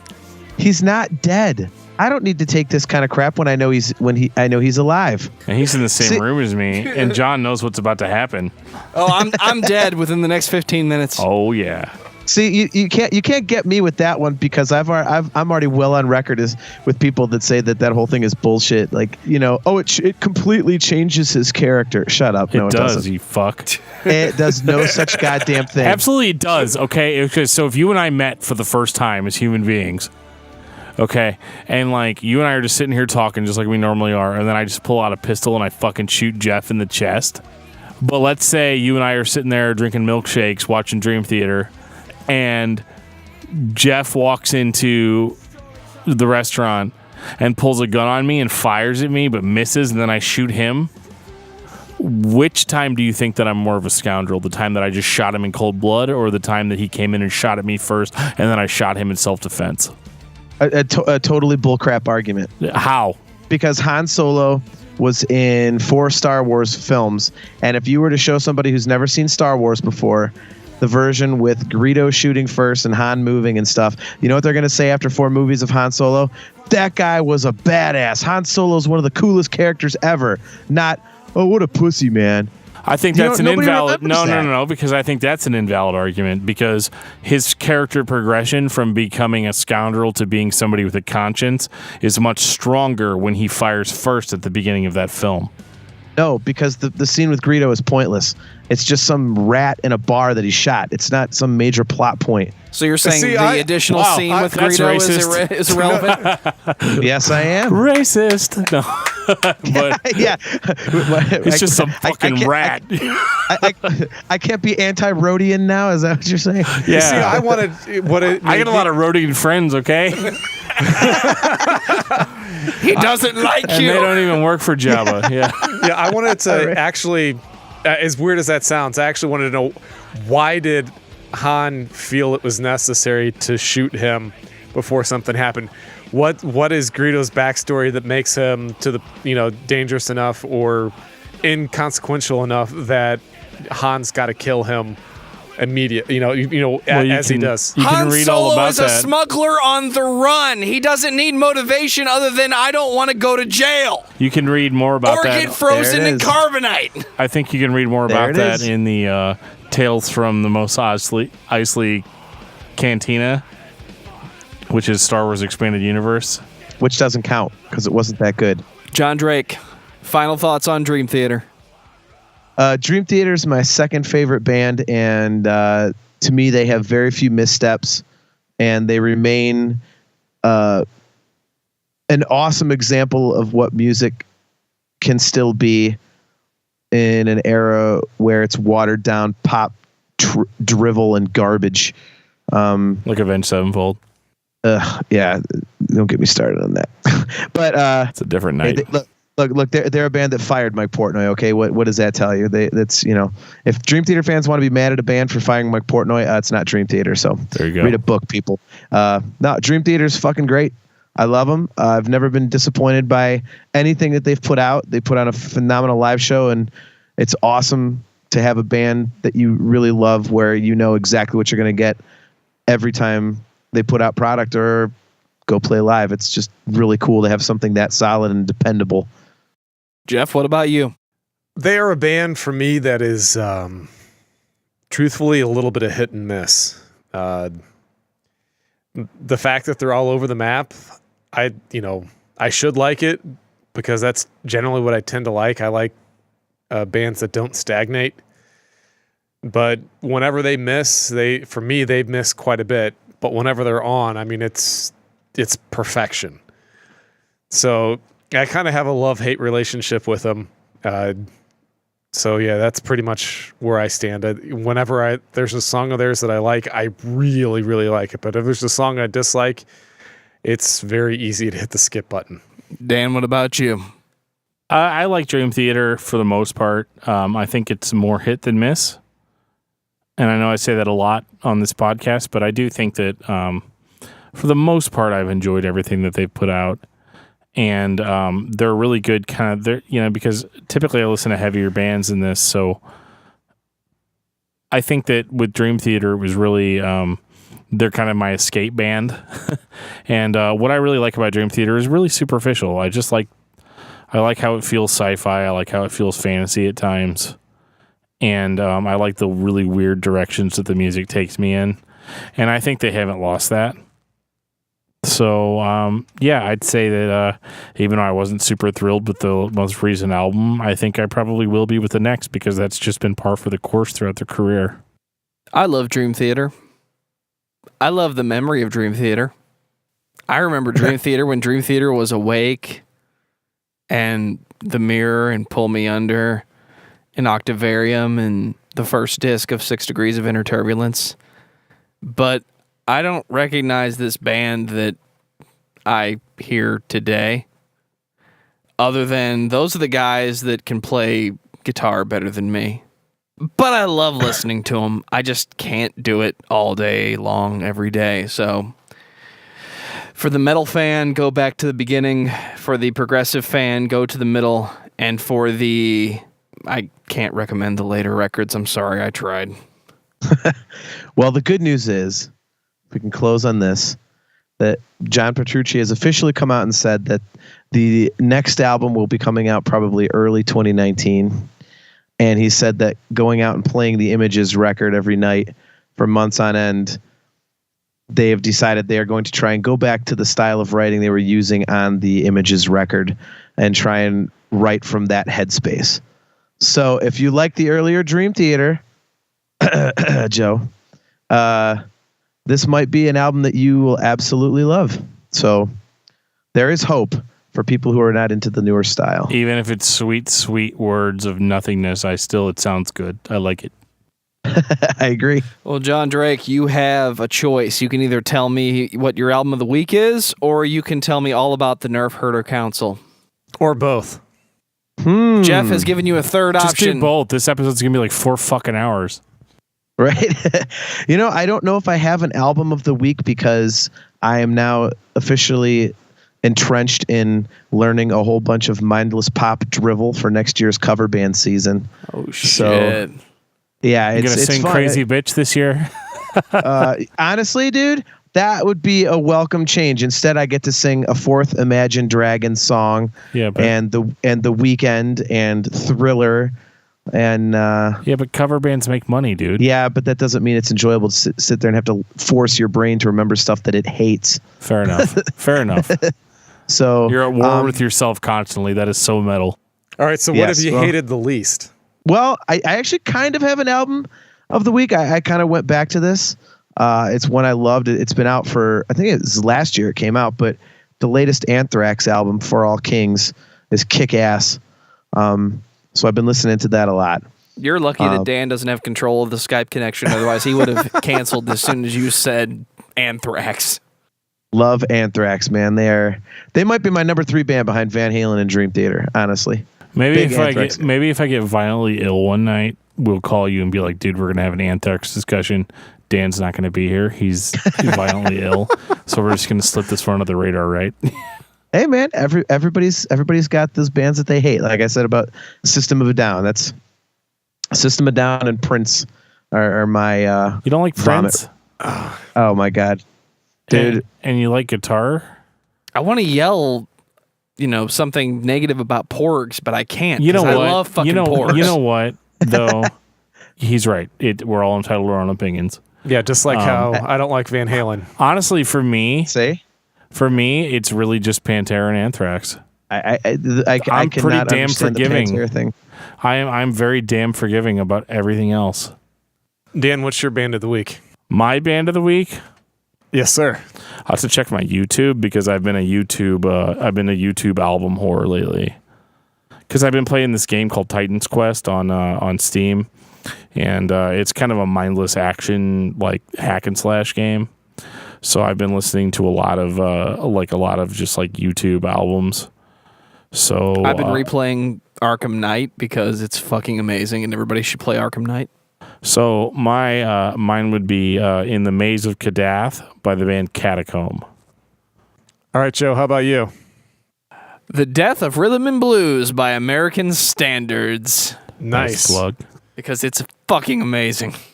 I've been listening to I have that on cassette. Defying the Rules by Hybria, which is a Brazilian power metal band, which is actually a lot of fun to listen to if you like power metal. I do sometimes. Well, John, it's been a few weeks, but thanks for coming back and helping us finish this episode up. It's been 8 weeks. It's been a while. When are we going to be able to come on and have the Discuss Metal versus Nerf Herder Council Star Wars Battle Royale? We already did that. Oh, look at that, Dan. Dan wants his own moment. It's like, no, that's me. That's me. That's me, bitches. Hey, dude, we could do that anytime, man. We're always up for that kind of stuff. It's always fun to debate. We've gotten a lot of people that have told us that the episodes where there's a lot more opinionated stuff going on is kind of what they're into. So especially like apparently our dumb fan theories episodes, when I'm just basically calling people fucking idiots the whole time. It's like, people dig it. I respect that. Yeah, it's like, well, some of the shit that people come up with is like, clickbait annoys me, and I hate social media, and people just do it on purpose to look at me. I could get clicks. I'm like, Han Solo and Luke Skywalker's secret gay relationship. Click to learn more. Yeah. Yep. Oh yeah. It's, the whole thing that actually gained steam that, Jar Jar Binks or a random Gungan was actually a Sith Lord, and people started buying it. I'm like, I'm just gonna find this person, and I'm going to have a nice calm talk with them with the hood of my car. Oh, like, it's shit. just obnoxious, but yeah, we definitely got to do that, man, because that'd be fun as hell. So I will say definitely do. Did you know that Jar Jar was around for where he was still alive during the Battle of Jakku? Is this the whole in the Aftermath novel? Yeah, it's canon now. Yeah, for now. Yeah, I don't know. I don't know how to feel about that, because I have a problem with Chuck Wendig because of his Twitter account. So wow. You'll never find a more vile hive of scum and villainy. Oh, it's terrible. It's one of those, how you get somebody that's like, they just won't shut up about their political opinions, and they just pontificate like they're the one that knows everything. Oh, well, he's that guy, and I'm like, hi, just Dan. Why are you guys all looking at me? Fuck you. Yeah. I don't talk about awful. politics. You talk about Jedi politics. dude, I hate politics. Yeah, And Back to the Future politics. Back to the Future politics would be okay. So yeah, me and Chuck Wendig have a love-hate relationship. I love to hate him. So, but yeah. So podcast plugs, and they'll get the hell out, since it's been another 2 hours. I don't want to chew everybody's ear off, but I am as of last week the new host of the official Metal Nexus podcast, Talk Toomey. So Toomey is now the co-host.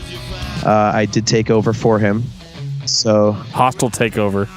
Yeah, I just figured it was time, and it was, I'm like the Sheev Palpatine of Talk To Me. So yeah, so check out the official podcast of Metal Nexus, Talk To Me. I do co-host that with the legend Josh Toomey, the legendary Joshua Toomey. Yes. Yeah, and I do host the Nerf Herder Council, which is a pretty goofy little Star Wars podcast, but it's fun. So it's basically what you guys are doing, only if we talked about Star Wars all night long instead of just part of the night. So check that out.